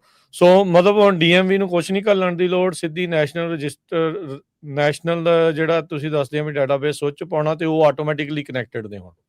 ਬਿਲਕੁਲ ਜੀ। ਸੋ ਐਕਚੁਅਲੀ ਕੀ ਹੁੰਦਾ ਸੀਗਾ ਕਿ ਜਦੋਂ ਤੁਸੀਂ ਡਾਕਟਰ ਕੋਲੋਂ ਮੈਡੀਕਲ ਲੈਂਦੇ ਸੀਗੇ, 5 ਪੇਜ ਦੀ ਰਿਪੋਰਟ ਹੁੰਦੀ ਆ, ਨਾਲ ਇੱਕ ਛੋਟਾ ਮੈਡੀਕਲ ਕਾਰਡ ਦਿੱਤਾ ਜਾਂਦਾ ਆ। ਉਹ ਮੈਡੀਕਲ ਕਾਰਡ ਡਰਾਈਵਰ ਨੂੰ ਹਮੇਸ਼ਾ ਆਪਣੇ ਕੋਲ ਰੱਖਣਾ ਪੈਂਦਾ ਸੀ, ਕਿਉਂਕਿ ਜਦੋਂ ਉਹ ਡੀਐਮਵੀ ਨੂੰ ਜਾ ਕੇ ਸਬਮਿਟ ਕਰ ਦਿੰਦੇ ਸੀ ਆਪਣਾ ਮੈਡੀਕਲ, ਉਸ ਤੋਂ ਬਾਅਦ ਡੀਐਮਵੀ ਐਫਐਮਸੀਐਸਏ ਨੂੰ ਰਿਪੋਰਟ ਕਰਨ ਦੇ ਵਿੱਚ ਬਹੁਤ ਦੇਰੀ ਕਰਦੀ ਸੀਗੀ, ਬਹੁਤ ਵਿੱਚ ਅੜਚਨਾਂ ਸੀਗੀਆਂ। ਉਹ ਰਿਪੋਰਟ ਜਿਹੜੀ ਆ ਉਹ ਮੈਡੀਕਲ ਅਪਡੇਟ ਨਹੀਂ ਹੁੰਦਾ ਸੀ ਐਫਐਮਸੀਐਸਏ ਨੂੰ। ਹੁਣ ਡਾਇਰੈਕਟਲੀ ਉਹ ਐਫਐਮਸੀਐਸਏ ਨੂੰ ਅਪਡੇਟ ਹੋ ਜਾਂਦਾ। ਹੁਣ ਜਿਹੜਾ ਡਰਾਈਵਰ ਹੈਗਾ ਆ, ਬਹੁਤ ਸਟੇਟਸ ਨੇ ਇਹਨਾਂ ਨੇ, ਜਿੱਦਾਂ ਆਪਾਂ ਪਹਿਲਾਂ ਵੀ ਕਿਹਾ ਸੀ, ਲਾਗੂ ਕੀਤਾ। ਹੁਣ ਜਿੱਦਾਂ ਹੀ ਸਾਰੀਆਂ ਸਟੇਟਸ ਲਾਗੂ ਕਰ ਦੇਣਗੀਆਂ, ਉਦਾਂ ਹੀ ਜਿਹੜਾ ਮੈਡੀਕਲ ਕਾਰਡ ਆ ਕੈਰੀ ਕਰਨਾ ਉਹ ਜ਼ਰੂਰੀ ਨਹੀਂ ਹੋਊਗਾ। ਪਰ ਅਜੇ ਤੁਸੀਂ ਹਾਲ ਦੀ ਘੜੀ ਕੈਰੀ ਕਰੋ, ਕਿਉਂਕਿ ਕਈ ਸਟੇਟਸ ਅਜੇ ਵੀ ਵਿੱਚ ਥੋੜ੍ਹੀਆਂ ਬਹੁਤ ਹੈਗੀਆਂ ਜਿਹਨਾਂ ਨਹੀਂ ਅਪਡੇਟ ਕੀਤਾ। ਪਰ ਅਲਟੀਮੇਟਲੀ ਤੁਹਾਨੂੰ ਮੈਡੀਕਲ ਕਾਰਡ ਕੈਰੀ ਕਰਨ ਦੀ ਲੋੜ ਨਹੀਂ, ਕਿਉਂਕਿ ਜਦੋਂ ਤੁਹਾਡਾ ਡਾਕਟਰ ਜਿਹੜਾ ਆ ਉਹ ਤੁਹਾਡਾ ਮੈਡੀਕਲ ਕਰਦਾ ਆ, ਉਹ ਆਟੋਮੈਟਿਕਲੀ ਜਦੋਂ ਐਫਐਮਸੀਐਸਏ ਦੇ ਵਿੱਚ ਅਪਲੋਡ ਹੋ ਜਾਂਦਾ ਤੇ ਤੁਹਾਡਾ ਉੱਥੇ ਮੈਡੀਕਲ, ਜਦੋਂ ਤੁਹਾਡੀ ਰੋਡ ਸਾਈਡ ਇਨਸਪੈਕਸ਼ਨ ਹੁੰਦੀ ਆ ਜਾਂ ਤੁਹਾਡੀ ਕਿਤੇ ਵੀ ਤੁਹਾਨੂੰ ਕਿਤੇ ਪੁੱਲ ਕੀਤਾ ਜਾਂਦਾ, ਉੱਥੇ ਐਫਐਮਸੀਐਸਏ ਤੁਹਾਡਾ ਮੈਡੀਕਲ ਰੈਕਡ ਆਟੋਮੈਟਿਕਲੀ ਅਪਡੇਟ ਦੇਖ ਸਕਦਾ। ਸੋ ਇਹ ਰੀਜ਼ਨ ਹੈਗਾ ਇਹਨੂੰ ਇਸ ਰਾਹ ਦੇ ਉੱਤੇ ਪਾਉਣ ਦਾ।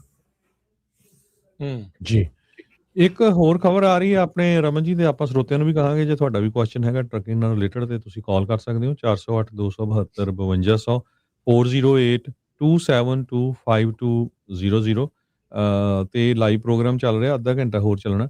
ਟਰੱਕਰਸ ਨੇ ਸੂ ਕੀਤਾ ਹੈਗਾ AI ਜਿਹੜਾ ਡੈਸ਼ ਕੈਮ ਕੰਪਨੀ ਨੂੰ, ਵੀ ਇਹ ਤਾਂ ਬਹੁਤ ਜ਼ਿਆਦਾ ਮਾਸ ਸਰਵੇਲੈਂਸ ਹੋ ਰਹੀ ਆ, ਮੈਸਿਵ ਸਕੇਲ ਦੇ ਉੱਤੇ ਹੋ ਰਹੀ ਆ, ਤੇ ਇਹ ਕੈਲੀਫੋਰਨੀਆ ਦਾ ਜਿਹੜਾ ਇੱਕ ਲਾ ਆ ਉਹਨੂੰ ਵਾਇਲੇਟ ਕਰ ਰਹੀ ਹੈਗੀ ਆ।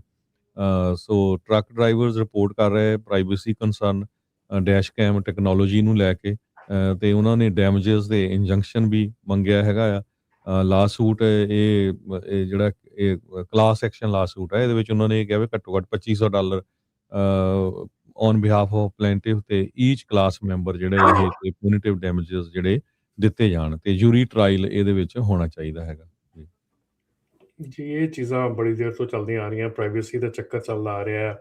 ਔਰ ਜਿਹੜੇ ਡੈਸ਼ ਕੈਮ ਹੈਗੇ ਆ ਜਾਂ ਜਿਹੜੇ ਡਿਵਾਈਸਿਸ ਹੈਗੇ ਆ, ਜਦੋਂ ELDs ਆਈਆਂ ਸੀਗੀਆਂ ਨਵੀਆਂ, ਉਦੋਂ ਆਪਾਂ ਇਹ ਚੀਜ਼ ਕਹੀ ਸੀਗੀ ਕਿ ELDs is just not a device to ਤੁਹਾਡੇ ਜਿਹੜੇ ਆਵਰਸ ਚੈੱਕ ਕਰਨ ਲਈ। ਇਹ ਬਹੁਤ ਕੁਛ ਅੱਗੇ ਤੱਕ ਜਾ ਰਿਹਾ ਹੈਗਾ, ਬਹੁਤ ਡਾਟਾ ਇਕੱਠਾ ਹੋ ਰਿਹਾ ਹੈਗਾ, ਔਰ ਇਸ ਡਾਟਾ ਨੂੰ ਕਿੱਥੇ, ਕਿੱਦਾਂ, ਕਦੋਂ ਯੂਜ਼ ਕੀਤਾ ਜਾਂਦਾ ਆ, ਇਹ ਆਉਣ ਵਾਲਾ ਸਮਾਂ ਦੱਸੂਗਾ। ਸੋ ਸਮਾਂ ਆ ਗਿਆ, ਦੱਸ ਰਿਹਾ ਕਿ ਕਾਫੀ ਜਿਹੜੀਆਂ ਚੀਜ਼ਾਂ ਹੈਗੀਆਂ ਉਤੋਂ, ਕਿਉਂਕਿ ਇਹਦੇ ਨਾਲ ਬਹੁਤ ਜਿਹੜੇ ਕੰਪਨੀਜ਼ ਹੈਗੀਆਂ ਉਹ ਡਾਟਾ ਨੂੰ ਯੂਜ਼ ਕਰਕੇ ਡਰਾਈਵਰ ਬਿਹੇਵੀਅਰ, ਡਰਾਈਵਰ ਦੀਆਂ ਕਈ ਚੀਜ਼ਾਂ, ਔਰ ਕਿਤੇ ਬਹੁਤ ਥਾਵਾਂ ਤੇ ਹਰਜੋਤ ਭਾਜੀ ਮੈਂ ਇਹ ਕਹਾਂ ਵੀ ਇਹ ਚੰਗੇ ਪਾਸੇ ਵੱਲ ਵੀ ਯੂਜ਼ ਹੋ ਰਿਹਾ ਹੈਗਾ, ਜਿੱਥੇ ਕਿ ਡਿਟੈਕਸ਼ਨ ਪਹਿਲਾਂ ਹੋ ਰਹੀ ਹੈਗੀ ਆ, ਕੀ ਗਲਤ ਹੋ ਰਿਹਾ, ਕੀ ਠੀਕ ਹੋ ਰਿਹਾ ਹੈਗਾ, ਉਹ ਚੀਜ਼ਾਂ ਦੀ ਡਿਟੈਕਸ਼ਨ ਹੁੰਦੀ ਆ। ਔਰ ਕਈ ਥਾਵਾਂ ਤੇ ਇਹ ਚੀਜ਼ਾਂ ਜਿਹੜੀਆਂ ਗਲਤ ਪਾਸੇ ਵੀ ਯੂਜ਼ ਕੀਤੀਆਂ ਜਾਂਦੀਆਂ। ਸੋ ਇਸ ਕਰਕੇ ਇਹ ਜਿਹੜੀ ਚੀਜ਼ ਹੈਗੀ ਆ, ਡੈਫੀਨੇਟਲੀ ਮੈਂ ਕਹੂੰਗਾ ਕਿ ਲੈਟਸ ਜਿਹੜਾ ਆਪਣਾ ਲਾਸੂਟ ਹੈਗਾ, let it play, let's see ਕਿ ਉਹ ਕਿੱਥੇ ਜਾ ਕੇ ਗੱਲ ਮੁੱਕਦੀ ਹੈਗੀ ਆ। ਕਿਉਂਕਿ ਲਾਸੂਟਾਂ ਦੀ ਜਿਹੜੀ ਗੱਲ ਹੈਗੀ ਆ, ਇਸ ਵੇਲੇ ਸਾਰਿਆਂ ਨੂੰ ਜ਼ਿਆਦਾ ਲਾਸੂਟਾਂ ਦਾ ਡਰ ਹੁਣ ਬ੍ਰੋਕਰਾਂ ਨੂੰ ਸਤਾ ਰਿਹਾ ਜੀ। ਸੋ ਜਿਹੜੀ CH ਰੋਬਿਨਸਨ ਦੇ ਉੱਤੇ $600 ਮਿਲੀਅਨ ਦਾ ਨਿਊਕਲੀਅਰ ਵਰਡਿਕਟ ਆਇਆ ਆ, ਉਹਦੇ ਨਾਲ ਮੇਰੇ ਖਿਆਲ ਦੇ ਵਿੱਚ ਜਿੰਨੀ ਵੀ ਅਮਰੀਕਾ ਦੀ ਟਰੱਕਿੰਗ ਇੰਡਸਟਰੀ, ਕੈਨੇਡਾ ਦੀ ਟਰੱਕਿੰਗ ਇੰਡਸਟਰੀ ਆ, ਉਹਦੇ ਵਿੱਚ ਇੱਕ ਭਗਦੜ ਮਚੀ ਹੋਈ ਹੈ ਬ੍ਰੋਕਰ ਜਿਹੜੀ ਵਰਲਡ ਦੇ ਵਿੱਚ, ਕਿ ਇਹ ਜਿਹੜਾ ਮਸਲਾ ਹੈਗਾ, ਇਹ ਜਿਹੜਾ ਨਿਊਕਲੀਅਰ ਵਰਡਿਕਟ ਆਇਆ ਹੈਗਾ $600 ਮਿਲੀਅਨ ਦਾ, ਇਹਨੇ ਇੱਕਦਮ ਸਾਰੀ ਦੀ ਸਾਰੀ ਬ੍ਰੋਕਰ ਇੰਡਸਟਰੀ ਜਿਹੜੀ ਆ ਹਿਲਾ ਕੇ ਰੱਖਤੀ ਆ, ਸ਼ਿਪਰ ਇੰਡਸਟਰੀ ਹਿਲਾ ਕੇ ਰੱਖਤੀ ਆ। ਔਰ ਇਹਦੇ ਵਿੱਚ ਆਉਣ ਵਾਲੇ ਸਮੇਂ ਦੇ ਵਿੱਚ ਜਿਹੜੀਆਂ ਬੰਦਿਸ਼ਾਂ, ਪਾਬੰਦੀਆਂ ਜਾਂ ਜਿਹੜੇ ਸਕਰੂਟਨੀ ਜਿਹੜੀ ਆ ਉਹ ਬਹੁਤ ਜ਼ਿਆਦਾ ਹੋ ਜਾਣੀ ਆ। ਆਲਮੋਸਟ ਹੋ ਚੁੱਕੀ ਆ, ਪਹਿਲਾਂ ਵੀ ਜੇ ਆਪਾਂ ਗੱਲ ਕਰੀਏ ਇਹ ਚੀਜ਼ ਹੋ ਚੁੱਕੀ ਆ। ਇਹ ਸੇਮ ਹੀ ਹੈ ਰਮਨ ਜੀ, ਸੌਰੀ ਮੈਂ ਤੁਹਾਡੀ ਗੱਲ ਨੂੰ ਵਿੱਚ ਕੱਟ ਰਿਹਾ, ਜਿਹੜਾ ਵਰਡਿਕਟ ਉਹੀ ਹੈ ਜਿਹੜਾ ਲਾਇਬਿਲਿਟੀ ਵਾਲਾ, ਇਹ $604 ਮਿਲੀਅਨ ਵਾਲਾ? ਹਾਂਜੀ, ਤੇ ਇਹ ਸੇਮ ਜਿਹੜਾ ਨਾ ਜਿਹੜਾ ਸੇਮ ਆਪਣਾ ਜਿਹੜਾ ਕਪਲ ਆਪਾਂ ਆਫ ਪਹਿਲਾਂ ਮੰਥਸ ਵੀ ਥੋੜੇ ਅਗੋ, ਮਹੀਨੇ ਕੁ ਪਹਿਲਾਂ ਵੀ ਇਹ ਗੱਲ ਚੱਲੀ ਸੀਗੀ ਉਦੋਂ। ਹਾਂਜੀ, ਕਪਲ ਆਫ ਮੰਥਸ ਅਗੋ ਜਦੋਂ ਇੱਕ ਸੁਪਰੀਮ ਕੋਰਟ ਦੇ ਵਿੱਚ ਆਇਆ ਸੀਗਾ ਯੂਨਾਨਿਮਸ ਡਿਸੀਜਨ 9, ਵੀ ਲਾਇਬਲ ਬਣਾਓ ਇਹਨਾਂ ਨੂੰ। ਹਾਂਜੀ, ਸੋ ਉਹ ਲਾਇਬਲ ਉੱਥੇ ਓਕੇ ਕਰ ਦਿੱਤਾ ਗਿਆ ਤੇ ਹੁਣ ਜਿਹੜਾ ਲਾਅਸੂਟ ਚੱਲ ਰਿਹਾ ਸੀਗਾ ਉਹਦੇ ਵਿੱਚ ਜਿਊਰੀ ਨੇ $604 ਮਿਲੀਅਨ ਦਾ ਜਿਹੜਾ ਵਰਡਿਕਟ ਆ ਉਹ ਸੀਐਚ ਰੋਬਿਨਸਨ ਦੇ ਖਿਲਾਫ ਦਿੱਤਾ। ਸੋ ਜਿਹੜਾ ਉਹ 9 ਯੂਨਾਨਿਮਸ ਡਿਸੀਜਨ ਆਇਆ ਸੀਗਾ ਉਹ ਪਲੇ ਹੋ ਗਿਆ ਕੋਰਟ ਦੇ ਵਿੱਚ, ਔਰ ਜਿਹੜਾ ਇਹ ਪਲੇ ਹੋਇਆ ਇਹਦੇ ਵਿੱਚ ਬਹੁਤ ਵੱਡਾ ਇਹ ਜਿਹੜਾ ਵਰਡਿਕਟ ਆਇਆ ਹੈਗਾ।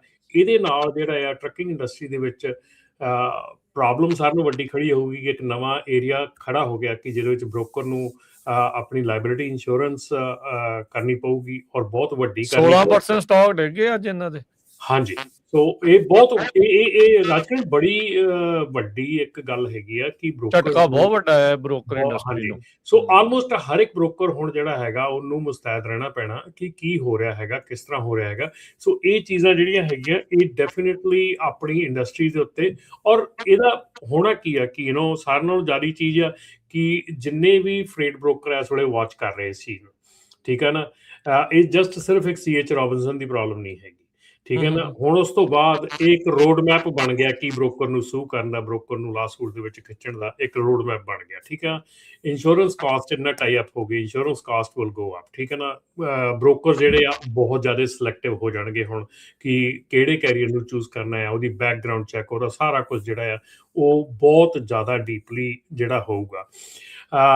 ਇਹਦੇ ਨਾਲ ਇੱਕ ਜਿਹੜੀ ਹੋਰ ਆਵਾਜ਼ ਉੱਠ ਰਹੀ ਹੈ ਇਸ ਵੇਲੇ ਜਿਹੜੀ ਕੈਰੀਅਰਸ ਵੱਲੋਂ ਚੱਕੀ ਜਾ ਰਹੀ ਹੈ, ਖਾਸ ਕਰਕੇ ਕਿ ਜਿਹੜੇ ਬ੍ਰੋਕਰਸ ਜਿਹੜੇ ਹੁਣ ਦੇਖੋ, ਜਿਹੜਾ ਬ੍ਰੋਕਰ ਇਸ ਵੇਲੇ ਸੀਐਚ ਰੋਬਿਨਸਨ ਆ ਜਾਂ ਕੋਈ ਵੀ TQL ਆ, ਕੋਈ ਵੀ ਬ੍ਰੋਕਰ ਜਿਹੜਾ ਵੱਡਾ ਬ੍ਰੋਕਰ ਹੈਗਾ, ਉਹ ਮਿਲੀਅਨਸ ਐਂਡ ਮਿਲੀਅਨਸ ਆਫ ਦੀ ਜਿਹੜੀਆਂ ਟ੍ਰਾਂਜੈਕਸ਼ਨ ਕਰ ਰਿਹਾ ਹੈਗਾ, ਠੀਕ ਹੈ ਨਾ। ਮਿਲੀਅਨਸ ਆਫ ਡਾਲਰ ਦੀ ਜਿਹੜੀ ਆ ਉਹ ਟ੍ਰਾਂਜੈਕਸ਼ਨਸ ਦੇ ਵਿੱਚ ਕੰਮ ਕਰਦਾ ਹੈਗਾ, ਜਿਹਦੇ ਵਿੱਚ ਔਰ ਉਹਦਾ ਜਿਹੜਾ ਬੌਂਡ ਹੈਗਾ ਉਹ ਸਿਰਫ 75,000 ਆ। ਸਹੀ ਦੇਖੋ, ਗੱਲ। ਜਿਹੜਾ 2 ਲੋਡ ਕਰ ਰਿਹਾ ਮਹੀਨੇ ਦੇ ਬ੍ਰੋਕਰ ਉਹਦਾ ਵੀ 75,000 ਆ, ਤੇ ਜਿਹੜਾ ਹਜ਼ਾਰਾਂ ਲੋਡ ਕਰ ਰਿਹਾ ਮਹੀਨੇ ਦੇ ਉਹਦਾ ਵੀ 75,000 ਆ। ਸੋ ਇਹ ਵੀ ਇੱਕ ਜਿਹੜੀ ਚੀਜ਼ ਹੈ ਚੱਕੀ ਜਾ ਰਹੀ ਹੈ ਹੁਣ ਇਸ ਇੰਡਸਟਰੀ ਦੇ ਵਿੱਚ ਕਿ ਜਿਹੜੇ ਬ੍ਰੋਕਰਸ ਆ ਉਹਨਾਂ ਦਾ ਜਿਹੜਾ ਬੌਂਡ ਆ ਉਹ ਉਹਨਾਂ ਦੇ ਜਿਹੜੀ ਰੈਵਨਿਊ ਬੇਸ ਹੋਵੇ, ਨਾ ਕਿ ਉਹਨਾਂ ਦੇ ਇੱਕ ਸੈੱਟ ਅਮਾਊਂਟ ਦਾ ਦਿੱਤਾ ਹੋਵੇ ਵੀ 75,000 ਦਾ ਉਹਨਾਂ ਦਾ ਬੌਂਡ ਆ, ਦੈਟਸ ਇਟ। ਹੁਣ ਕਈ ਕੈਰੀਅਰਸ ਐਸੇ ਹੈਗੇ ਆ ਰਾਜਕਰਨ ਜਿਨ੍ਹਾਂ ਦੇ 30, 35, 40, 50 ਹਜ਼ਾਰ ਦਾ ਜਿਹੜਾ ਜਦੋਂ ਕੰਪਨੀ ਮਰ ਜਾਂਦੀ ਹੈ, ਜਿੱਦਾਂ ਪਹਿਲੀਆਂ ਕੰਪਨੀਆਂ ਕਈ ਹੁਣ ਬ੍ਰੋਕਰ ਵੱਡੇ ਬੰਦ ਹੋ ਗਏ ਸੀ, ਕੌਨਵੇ ਹੋ ਗਿਆ ਸੀ, ਹੋਰ ਕਈ ਬ੍ਰੋਕਰ ਹੈ ਜਿਹੜੇ ਬੰਦ ਹੋ ਗਏ ਸੀਗੇ। ਸੋ ਉਹਨਾਂ ਦੇ 40, 50 ਹਜ਼ਾਰ ਡਾਲਰ ਦੇ ਉਹਨਾਂ ਦੇ ਰਹਿੰਦੇ ਸੀ ਦੇਣ ਵਾਲੇ ਇੱਕ ਕੈਰੀਅਰ ਦੇ, ਤੇ ਹੁਣ ਉਹ 75,000 ਚ ਕਿਹਨੂੰ ਕਵਰ ਹੋ ਜਾਓ, ਕੌਣ ਕੀ ਲੈ ਜਾਊਗਾ ਉਹਦੇ ਚੋਂ, ਮਤਲਬ ਕੁਝ ਵੀ ਨਹੀਂ ਬਣ ਸਕਦਾ। 4 ਮਿਲੀਅਨ ਤਾਂ ਰਮਨ ਜੀ ਮੂੰਹੋਂ ਕਹਿਣਾ ਹੀ ਸੌਖਾ ਆ ਵੀ 3 ਅੱਖਰ ਆ, ਪਿੱਛੇ ਜਿਹੜੀਆਂ ਜ਼ੀਰੋਆਂ ਲੱਗਦੀਆਂ ਤੇ ਧੂਆਂ ਨਿਕਲ ਜਾਂਦਾ ਸੁਣ ਕੇ ਵੀ ਇਹ ਤਾਂ ਇੰਡਸਟਰੀ ਸਾਰੀ ਹਿੱਲ ਗਈ ਹੋਣੀ ਆ। ਬਿਲਕੁਲ, ਇਸ ਵੇਲੇ ਬਹੁਤ ਜ਼ਿਆਦਾ ਇਸ਼ੂ ਖੜਾ ਹੋ ਚੁੱਕਾ ਹੈ। ਇਹ ਜਿਹੜਾ ਬ੍ਰੋਕਰ ਲਾਇਬਿਲਿਟੀ ਵਾਲਾ ਓਪਨ ਹੋਇਆ ਆ, ਜਿਹੜਾ ਹੋਲ ਓਪਨ ਹੋਇਆ ਬਹੁਤ ਵੱਡਾ ਆ। ਸੋ ਆਉਣ ਵਾਲਾ ਸਮਾਂ ਦੱਸੂਗਾ ਕਿ ਇਹਦੇ ਵਿੱਚ ਤੁਹਾਨੂੰ ਕੀ ਲੱਗਦਾ ਫਿਰ ਬ੍ਰੋਕਰ ਹੁਣ ਕੀ ਨੀਤੀ ਅਪਣਾਉਣਗੇ ਅੱਗੇ? ਹੁਣ ਜਿਹੜੀ ਇਹ ਵਾਈਕੇਰੀਅਸ ਲਾਇਬਿਲਿਟੀ ਆ ਵੀ ਇਹਦੇ ਨਾਲ ਤਾਂ ਫਿਰ ਬਹੁਤ ਜ਼ਿਆਦਾ ਮਤਲਬ ਅੱਗੇ ਤੋਂ ਅੱਗੇ ਜਿਹੜੀ ਆ ਡਬਲ ਬ੍ਰੋਕਰੇਜ ਜਿਹੜੀ ਗਾਂਹ ਤੋਂ ਗਾਂਹ ਜਾਂਦੀ ਆ ਵੀ ਅੱਜ ਮੈਂ ਚੱਕ ਲਿਆ, ਗਾਂਹ ਤੁਹਾਨੂੰ ਦੇ ਦਿੱਤਾ, ਤੁਸੀਂ ਗਾਂਹ ਵੀ ਅੱਗੇ ਕਿਸੇ ਨੂੰ ਕਰਤਾ ਵੀ ਇਹ ਤਾਂ ਫਿਰ ਹੁਣ ਮਤਲਬ ਮੇਨ ਜਿਹੜਾ ਬ੍ਰੋਕਰ ਆ ਜਿੱਥੋਂ ਤੁਰਿਆ ਲੋਡ ਉਹ ਹਰ ਇੱਕ ਜਣਾ ਰਸਤੇ ਦੇ ਵਿੱਚ ਸਾਰੇ ਲਾਇਬਲ ਹੋਈ ਜਾਣਗੇ। ਦੇਖੋ, ਹੁਣ ਉੱਥੇ ਇਦਾਂ ਹੁੰਦਾ ਕਿ ਜਦੋਂ ਬ੍ਰੋਕਰ ਤੁਹਾਨੂੰ ਲੋਡ ਦਿੰਦਾ ਆ, ਉਹਦੇ 'ਚ ਜਿਹੜਾ ਤੁਸੀਂ ਕੰਟਰੈਕਟ ਬ੍ਰੋਕਰ ਨਾਲ ਸਾਈਨ ਕੀਤਾ ਹੁੰਦਾ ਉਹਦੇ ਵਿੱਚ ਇਹ ਲਿਖਿਆ ਹੁੰਦਾ ਕਿ ਤੁਸੀਂ ਉਹਨਾਂ ਦੀ ਨੌਲੇਜ ਤੋਂ ਬਿਨਾਂ ਅੱਗੇ ਲੋਡ ਬ੍ਰੋਕਰ ਜਾਂ ਦੂਸਰੇ ਕਿਸੇ ਨੂੰ ਵੀ ਕਰ ਨਹੀਂ ਸਕਦੇ, ਕੈਰੀਅਰ ਨੂੰ ਨਹੀਂ ਸਕਦੇ। ਠੀਕ ਹੈ, ਇਸ ਕਰਕੇ ਜਿਹੜਾ ਉਹ ਬ੍ਰੋਕਰ ਹੈਗਾ ਉੱਥੇ ਆਈ ਡੋਂਟ ਨੋ ਹੁਣ ਉਹ ਪਲੇ ਆਊਟ ਹੋਊਗਾ, ਕਿਉਂਕਿ ਦੇਖੋ ਇਹੋ ਹੀ ਚੀਜ਼ ਹੋਈ ਸੀਗੀ ਕਿ ਜਿਹੜਾ ਫਲੋਰੀਡਾ ਵਾਲਾ ਕੇਸ ਸੀਗਾ ਉਹਦੇ ਵਿੱਚ ਵੀ ਸੀਐਚ ਰੋਬਿਨਸਨ ਨੂੰ ਪੁੱਲ ਕੀਤਾ ਗਿਆ ਸੀ, ਪਰ 2 ਹਫ਼ਤਿਆਂ ਬਾਅਦ ਉਹਨੂੰ ਕੇਸ ਚੋਂ ਡ੍ਰੌਪ ਕਰ ਦਿੱਤਾ ਗਿਆ ਕਿਉਂਕਿ ਉਹ ਲੋਡ ਡਾਇਰੈਕਟਲੀ ਸੀਐਚ ਰੋਬਿਨਸਨ ਨੇ ਉਸ ਕੈਰੀਅਰ ਨੂੰ ਨਹੀਂ ਸੀ ਦਿੱਤਾ। ਪਰ ਹੁਣ ਉਹ ਰਾਹ ਖੁੱਲ ਜਾਣਾ ਮੁੜ ਕੇ। ਹੁਣ ਇਹ ਦੇਖ ਫੇ ਪਲੇ ਆਊਟ ਹੋਊਗਾ ਨਾ ਕਿ ਕਿੱਦਾਂ ਇਹ ਖੁੱਲਦਾ ਆ। ਡੂ ਐਵਰੀਬਡੀ ਗੈਟ ਚਾਰਜ, ਕਿਉਂਕਿ ਉੱਥੇ ਇੱਕ ਹੋਰ ਕ੍ਰਾਈਮ ਹੋ ਗਿਆ ਨਾ, ਜਿਹੜਾ ਡਬਲ ਬ੍ਰੋਕਰੇਜ ਦਾ ਕ੍ਰਾਈਮ ਹੈ ਉਹ ਵਿੱਚ ਆ ਗਿਆ ਨਾ, ਇੱਕ ਹੋਰ ਸਟੈਪ ਵਿੱਚ ਆ ਗਿਆ। ਸੋ ਕੰਪਲੀਕੇਟਡ ਹੈਗਾ ਆ, ਪਰ ਜਿੱਦਾਂ ਹੁਣ ਇਹ ਪਲੇ ਆਊਟ ਹੋਇਆ, ਜਿੱਦਾਂ ਹੁਣ ਇਹ ਉਹਨਾਂ ਨੇ ਦਿਖਾਇਆ ਹੈਗਾ ਕਿ ਕਿਵੇਂ ਹੋ ਸਕਦਾ, ਕਿਵੇਂ ਇਹ ਚੀਜ਼ ਕੀਤਾ ਜਾ ਸਕਦਾ। ਡੈਫੀਨੇਟਲੀ CH ਰੋਬਿਨਸਨ ਜਿਹੜੇ ਹੈਗੇ ਆ ਉਹ ਇਹਨੂੰ ਅਪੀਲ ਕਰ ਰਹੇ ਆ, ਇਹਦੇ ਉੱਤੇ ਅਗਲੀ ਕੋਰਟ ਦੇ ਵਿੱਚ ਜਾਣਗੇ। ਪਰ ਇਹ ਜਿਹੜੀਆਂ ਚੀਜ਼ਾਂ ਆ, ਇਹ ਜਿਹੜੇ ਕਾਨੂੰਨ ਬਣਦੇ ਆ, ਸਾਰਾ ਕੁਝ ਬਣਦਾ ਆ, ਜਿੰਨੀ ਦੇਰ ਤੱਕ ਇਹ ਪਲੇ ਆਊਟ ਨਹੀਂ ਹੁੰਦੇ ਉਨੀ ਦੇਰ ਤੱਕ ਇਹਨਾਂ ਦਾ ਐਕਚੁਅਲ ਮੰਤਵ ਔਰ ਐਕਚੁਅਲੀ ਇਫੈਕਟਿਵਨੈਸ ਜਿਹੜੀ ਆ ਉਹ ਪਤਾ ਨਹੀਂ ਲੱਗਦੀ। ਇਹਦੇ ਵਿੱਚ ਨਾ ਮੈਂ ਦੱਸ ਦਿੰਦਾ ਵੀ ਜਿਹੜਾ ਜਿਊਰੀ ਆ ਉਹਨਾਂ ਨੇ ਇਹ ਮੰਨਿਆ ਜਦੋਂ ਇਹ ਫੈਸਲਾ ਸੁਣਾਇਆ $604 ਮਿਲੀਅਨ ਵਾਲਾ ਵਰਡਿਕਟ, ਤਾਂ ਉਹਨਾਂ ਨੇ ਜਿਹੜਾ ਇਹ ਕਿਹਾ ਵੀ ਜਿਹੜਾ ਡਰਾਈਵਰ ਆ ਮੋਟਰ ਕੈਰੀਅਰ ਦਾ, ਜਿਹੜਾ CH ਰੋਬਿਨਸਨ, ਸਾਰੇ ਨੈਗਲੀਜੈਂਟ ਸੀਗੇ ਇਸ ਜਿਹੜੇ ਉਹਦੇ ਵਿੱਚ। ਉਹਨਾਂ ਨੇ ਕਿਹਾ ਵੀ ਇਹ ਜਿਹੜਾ Texas based motor carrier Loops Superior ਸੀਗਾ, ਉਦਾਂ ਉਹਦੀ ਸੇਫਟੀ ਰੇਟਿੰਗ ਵਧੀਆ ਸੀ FMCSA ਦੇ ਨਾਲ, ਪਰ ਜਿਊਰੀ ਜਿਹੜੀ ਆ ਉਹਨਾਂ ਨੇ ਇਹ ਡਿਸਾਈਡ ਕੀਤਾ ਵੀ ਜਿਹੜਾ ਗੋਂਜ਼ਾਲਸ ਉਸ ਟਾਈਮ ਤੇ ਉੱਤੇ ਡਰਾਈਵਰ ਜਿਹੜਾ ਚਲਾ ਰਿਹਾ ਸੀ, ਵੀ ਉਹ ਬੋਰੋਡ EMPLOYE ਸੀਗਾ CH ਰੋਬਿਨਸਨ ਦਾ, ਵੀ ਅੱਗੇ ਤੋਂ ਅੱਗੇ ਜਿਹੜਾ ਉਹ ਬਣ ਗਿਆ। ਤੇ ਕਹਿੰਦੇ ਵੀ ਉਹਨਾਂ ਦੇ ਬ੍ਰੋਕਰ ਦੇ ਕੰਟਰੋਲ ਅੰਡਰ ਇਹ ਮਿਸ਼ਨ ਯੂ ਕੈਰੀ ਆਊਟ ਕਰ ਰਿਹਾ ਸੀਗਾ, ਤੇ ਇਸ ਲਈ ਜਿਹੜੀ ਵਾਈਕੇਰੀਅਸ ਲਾਇਬਿਲਿਟੀ ਡਰਾਈਵਰ ਨੈਗਲੀਜੈਂਸ ਦੀ CH ਰੋਬਿਨਸਨ ਦੇ ਆ ਕੇ ਜਿਹੜੀ ਉਹ ਰੁਕੀ ਆ। ਸੋ ਦਾ ਬਕ ਸਟਾਪਡ ਐਟ CH ਰੋਬਿਨਸਨ, ਤੇ ਉਹ ਹੁਣ $604 ਮਿਲੀਅਨ ਦਾ ਵਰਡਿਕਟ ਆਇਆ। ਓਬਵੀਅਸਲੀ ਉਹ ਅਪੀਲ ਇਸ ਦੇ ਉਲਟ ਜਿਹੜੀ ਉਹ ਕਰਨਗੇ ਤੇ ਉਹ ਇਸ ਦੇ ਵਿੱਚ ਜਾਣਗੇ। ਪਰ ਇਹ ਜਿਹੜੇ ਦੋ ਵੱਡੇ ਕੋਰਟ ਦੇ ਡਿਸੀਜਨ ਆਏ, ਜਿਹੜਾ ਸੁਪਰੀਮ ਕੋਰਟ ਦੀ ਗੱਲ ਕੀਤੀ ਆ ਤੇ ਹੁਣ ਆਪਾਂ ਜਿਹੜਾ ਇਹ ਵਾਲਾ ਵਰਡਿਕਟ ਜਿਹੜਾ ਉਹ ਕਹਿ ਰਹੇ ਆ, ਇਹਦੇ ਨਾਲ ਟਰੱਕਿੰਗ ਤੇ ਲੌਜਿਸਟਿਕਸ ਦੇ ਵਿੱਚ ਬਹੁਤ ਵੱਡਾ ਅਸਰ ਜਿਹੜਾ ਉਹ ਦੇਖਣ ਨੂੰ ਮਿਲੂਗਾ। ਲੈਟਸ ਸੀ ਵੀ ਅਪੀਲ ਤੋਂ ਬਾਅਦ ਦੇ ਵਿੱਚ ਅਪੀਲ ਕੋਰਟ ਇਸ ਨੂੰ ਕਿਸ ਤਰੀਕੇ ਦੇ ਨਾਲ ਜਿਹੜਾ ਉਹ ਦੇਖਦਾ ਆ। ਘੱਟ ਚਾਂਸ ਆ ਵੈਸੇ ਮੈਨੂੰ ਲੱਗਦਾ ਵੀ CH ਰੋਬਿਨਸਨ ਇਹਦੇ ਵਿੱਚ ਇਵੈਂਚੁਅਲੀ ਲਾਇਬਿਲਿਟੀ ਤੋਂ ਮੈਨੂੰ ਲੱਗਦਾ ਬਚੂਗਾ, ਕਿਉਂਕਿ ਇਦਾਂ ਤਾਂ ਅੱਗੇ ਤੋਂ ਅੱਗੇ ਜਿਹੜੀ ਚੀਜ਼ ਤੱਕ ਪਹੁੰਚਦੇ ਆ ਤਾਂ ਫਿਰ ਕੌਣ ਅਸਲ 'ਚ ਜ਼ਿੰਮੇਵਾਰ ਆ ਕੌਣ ਨਹੀਂ ਆ, ਇਹ ਤਾਂ ਚਰਚਾ ਦਾ ਵਿਸ਼ਾ ਹਮੇਸ਼ਾ ਹੀ ਰਹਿਣਾ ਆ। ਪਰ ਇੰਨਾ ਵੱਡਾ ਵਰਡਿਕਟ ਇਹ ਤਾਂ ਇੰਡਸਟਰੀ ਨੂੰ ਪੂਰੀ ਤਰ੍ਹਾਂ ਹਿਲਾ ਕੇ ਜਿਹੜਾ ਉਹ ਰੱਖ ਦਊਗਾ। ਜਿੱਦਾਂ ਤੁਸੀਂ ਦੱਸਿਆ ਵੀ ਇਹਦੇ ਜਿਹੜੇ ਰਿਪਲ ਇਫੈਕਟ ਆ ਉਹ ਇੰਸ਼ੋਰੈਂਸ ਤੋਂ ਲੈ ਕੇ ਹਰ ਇੱਕ ਚੀਜ਼ ਦੀ ਹਾਇਰਿੰਗ ਤੱਕ ਕਿੱਦਾਂ ਹੋਣਾ, ਕਿਵੇਂ ਹੋਣਾ, ਉਹਦੇ ਉੱਤੇ ਬਹੁਤ ਵੱਡਾ ਅਸਰ ਜਿਹੜਾ ਪਊਗਾ। ਇਹ ਤਾਂ ਕੋਈ ਡਰਦਾ ਮਰਦਾ ਕਿਸੇ ਨੂੰ ਗਾਂ ਲੋਡ ਨਹੀਂ ਦਿਆ ਕਰੂਗਾ ਬ੍ਰੋਕਰ, ਵੀ ਆਪਾਂ ਦੇਣਾ ਕਿਹਨੂੰ ਲੋਡ ਆ, ਵੀ ਭਰਾਵਾ ਹੁਣ ਨਾਲ ਹੀ ਆਪ ਹੀ ਜਾਣਾ ਪਿਆ ਕਰੂਗਾ ਵੀ ਤੂੰ ਹੀ ਚਲਾ ਰਿਹਾ ਕਿ ਨਹੀਂ ਚਲਾ ਰਿਹਾ, ਫਿਰ ਪਤਾ ਲੱਗੂਗਾ ਵੀ ਕੀ ਜਿਹੜੀ ਸਿਚੁਏਸ਼ਨ ਇਸ ਦੇ ਵਿੱਚ ਅੱਗੇ ਜਿਹੜੀ ਉਹ ਬਣਦੀ ਆ। ਸੋ ਇਹ ਦੇਖਦੇ ਆ ਵੀ ਅੱਗੇ ਅਪੀਲ ਕੋਰਟ ਦੇ ਵਿੱਚ ਜਾ ਕੇ ਕੀ ਫੈਸਲਾ ਜਿਹੜਾ ਉਹ ਹੁੰਦਾ ਹੈਗਾ ਜੀ। ਬਿਲਕੁਲ ਜੀ, ਬਿਲਕੁਲ। ਤੇ ਆਪਣੇ ਨਾਲ ਕੁਝ ਕਾਲਰ ਵੀ ਜੁੜੇ ਨੇ, ਆਪਾਂ ਉਹਨਾਂ ਦੇ ਵੀ ਜਿਹੜੇ ਆ ਉਹ ਵਿਚਾਰ ਜਿਹੜੇ ਸੁਣਦੇ ਆ। ਤੇ ਸਰੋਤੇ ਕਾਲ ਕਰਨ ਦੇ ਲਈ ਨੰਬਰ ਹੈ 408 272 5200 4082725200 ਦੇ ਉੱਤੇ ਜਿਹੜਾ ਤੁਸੀਂ ਕਾਲ ਕਰ ਸਕਦੇ ਆ। ਸਤਵਿੰਦਰ ਜੀ, ਹਾਂਜੀ ਸਤਵਿੰਦਰ। ਸਤਿ ਸ਼੍ਰੀ ਅਕਾਲ ਭਾਜੀ, ਦਾ ਭਰਾ ਨੂੰ ਸਤਿ ਸ਼੍ਰੀ ਅਕਾਲ ਜੀ। ਰਮਨ ਭਾਜੀ ਚਲੋ ਤੁਸੀਂ ਬਾਅਦ ਚ ਦੱਸ ਦਿਓ, ਲੌਗ ਬੁੱਕ ਮੈਂ ਤਾਂ ਚਲੋ 2007 ਚ ਆਇਆ, ਲੌਗ ਬੁੱਕ ਕਦੋਂ ਕਦੀ ਅਮਰੀਕਾ ਦੇ ਵਿੱਚ ਕੋਈ ਜਿਹੜਾ ਆਈਡੀਆ ਹੈ ਕਦੋਂ ਕਦੀ ਸ਼ੁਰੂ ਹੋਈ ਆ? ਮੇਰੀ ਗੱਲ ਇਹ ਬਾਅਦ ਚ ਦੱਸ ਦਿਓ, ਮੈਂ ਗੱਲ ਪੂਰੀ ਕਰ ਲਾਂ। ਭਾਜੀ ਇਹ ਜਿਹੜੀ ਜਿੰਨਾ ਕਿ ਮੇਰਾ ਐਕਸਪੀਰੀਅੰਸ 10 ਸਾਲ ਦੇ ਵਿੱਚ ਜਿੰਨੀ ਕਿ ਮੈਂ ਟਰੱਕਿੰਗ ਚਲਾਈ ਆ, ਜਿਹੜੀ ਲੌਗ ਬੁੱਕ ਆ ਭਾਜੀ, ਮੈਨੂੰ ਲੱਗਦਾ ਲੌਗ ਬੁੱਕ ਜਿਹੜੀ ਆ ਇਹ ਬੰਦੇ ਜਿੱਦਾਂ ਲੋਡ ਚੱਕ ਰਹੇ ਆ, ਲੋਡ ਚੱਕਦੇ ਆਪਾਂ ਨੂੰ ਲੱਗ ਗਏ 4 ਘੰਟੇ। ਜਦੋਂ ਕਿ ਲੋਡ ਚੱਕ ਰਹੇ ਆ ਉਦੋਂ ਨੀਂਦ ਨਹੀਂ ਆਈ, ਕਈ ਵਾਰ 6-6 ਘੰਟੇ ਵੀ ਲੋਡ ਚੱਕਦਾ ਲੱਗ ਜਾਂਦੇ। ਤੇ ਜਦੋਂ ਮਤਲਬ ਰਾਤ ਨੂੰ 7 ਵਜੇ ਕਈ 8 ਵਜੇ ਕਈ ਵਾਰ ਤੁਰਨਾ ਪੈਂਦਾ ਤੇ ਉਦੋਂ ਬੰਦੇ ਨੂੰ ਨੀਂਦ ਆ ਰਹੀ ਹੁੰਦੀ ਆ। ਤੇ ਹੁਣ ਲੌਗ ਬੁੱਕ ਕਹਿੰਦੀ ਵੀ ਤੈਨੂੰ ਚੱਲਣਾ ਪੈਣਾ, ਕਿਉਂਕਿ ਜਿੰਨੀ ਮੈਂ ਰਹਿ ਗਈ ਉਨੀ ਤਾਂ ਮੈਂ ਪੂਰੀ ਕਰਨੀ ਆ, ਫੇਰ ਹੀ ਅੱਗੇ ਜਾ ਕੇ ਸਲੀਪ ਆਊਗੀ ਜੋ ਵੀ ਹੈਗਾ ਹਨਾ। ਸੋ ਇਹਦੇ ਬਾਰੇ ਮਤਲਬ ਮੈਂ ਮੇਰਾ ਜੋ ਐਕਸਪੀਰੀਅੰਸ ਆ ਉਹ ਮੈਂ ਗੱਲ ਕਰ ਰਿਹਾ ਵੀ ਕੀ ਇਹ ਲੌਗ ਬੁੱਕ ਜਦ ਹੋਰਨਾਂ ਕੰਟਰੀਆਂ ਤੇ ਚੱਲਦੀ ਨਹੀਂ ਹੈਗੀ। ਦੂਜਾ ਭਾਈ ਜਿਹੜੇ ਬੰਦੇ ਦੇ ਲਾਇਸੈਂਸ ਝੜ ਗਏ ਨੇ, ਈਸਟ ਵੈਸਟ ਦੇ ਵਿੱਚ ਟੀਮਾਂ ਚੱਲਦੀਆਂ ਸੀ ਹਨਾ, ਜਿੱਦਾਂ ਈਸਟ ਵੈਸਟ ਜ਼ਿਆਦਾਤਰ ਜਿੱਧਰੋਂ ਜਰਸੀ ਤੋਂ ਕੈਲੀਫੋਰਨੀਆ ਨੂੰ, ਹੁਣ ਜਿਹੜੇ ਲਾਇਸੈਂਸ ਝੜ ਗਏ ਨੇ ਕੀ ਇਹ ਆਵਾਜ਼ ਕੱਟ ਗਈ ਸਤਵਿੰਦਰ ਜੀ।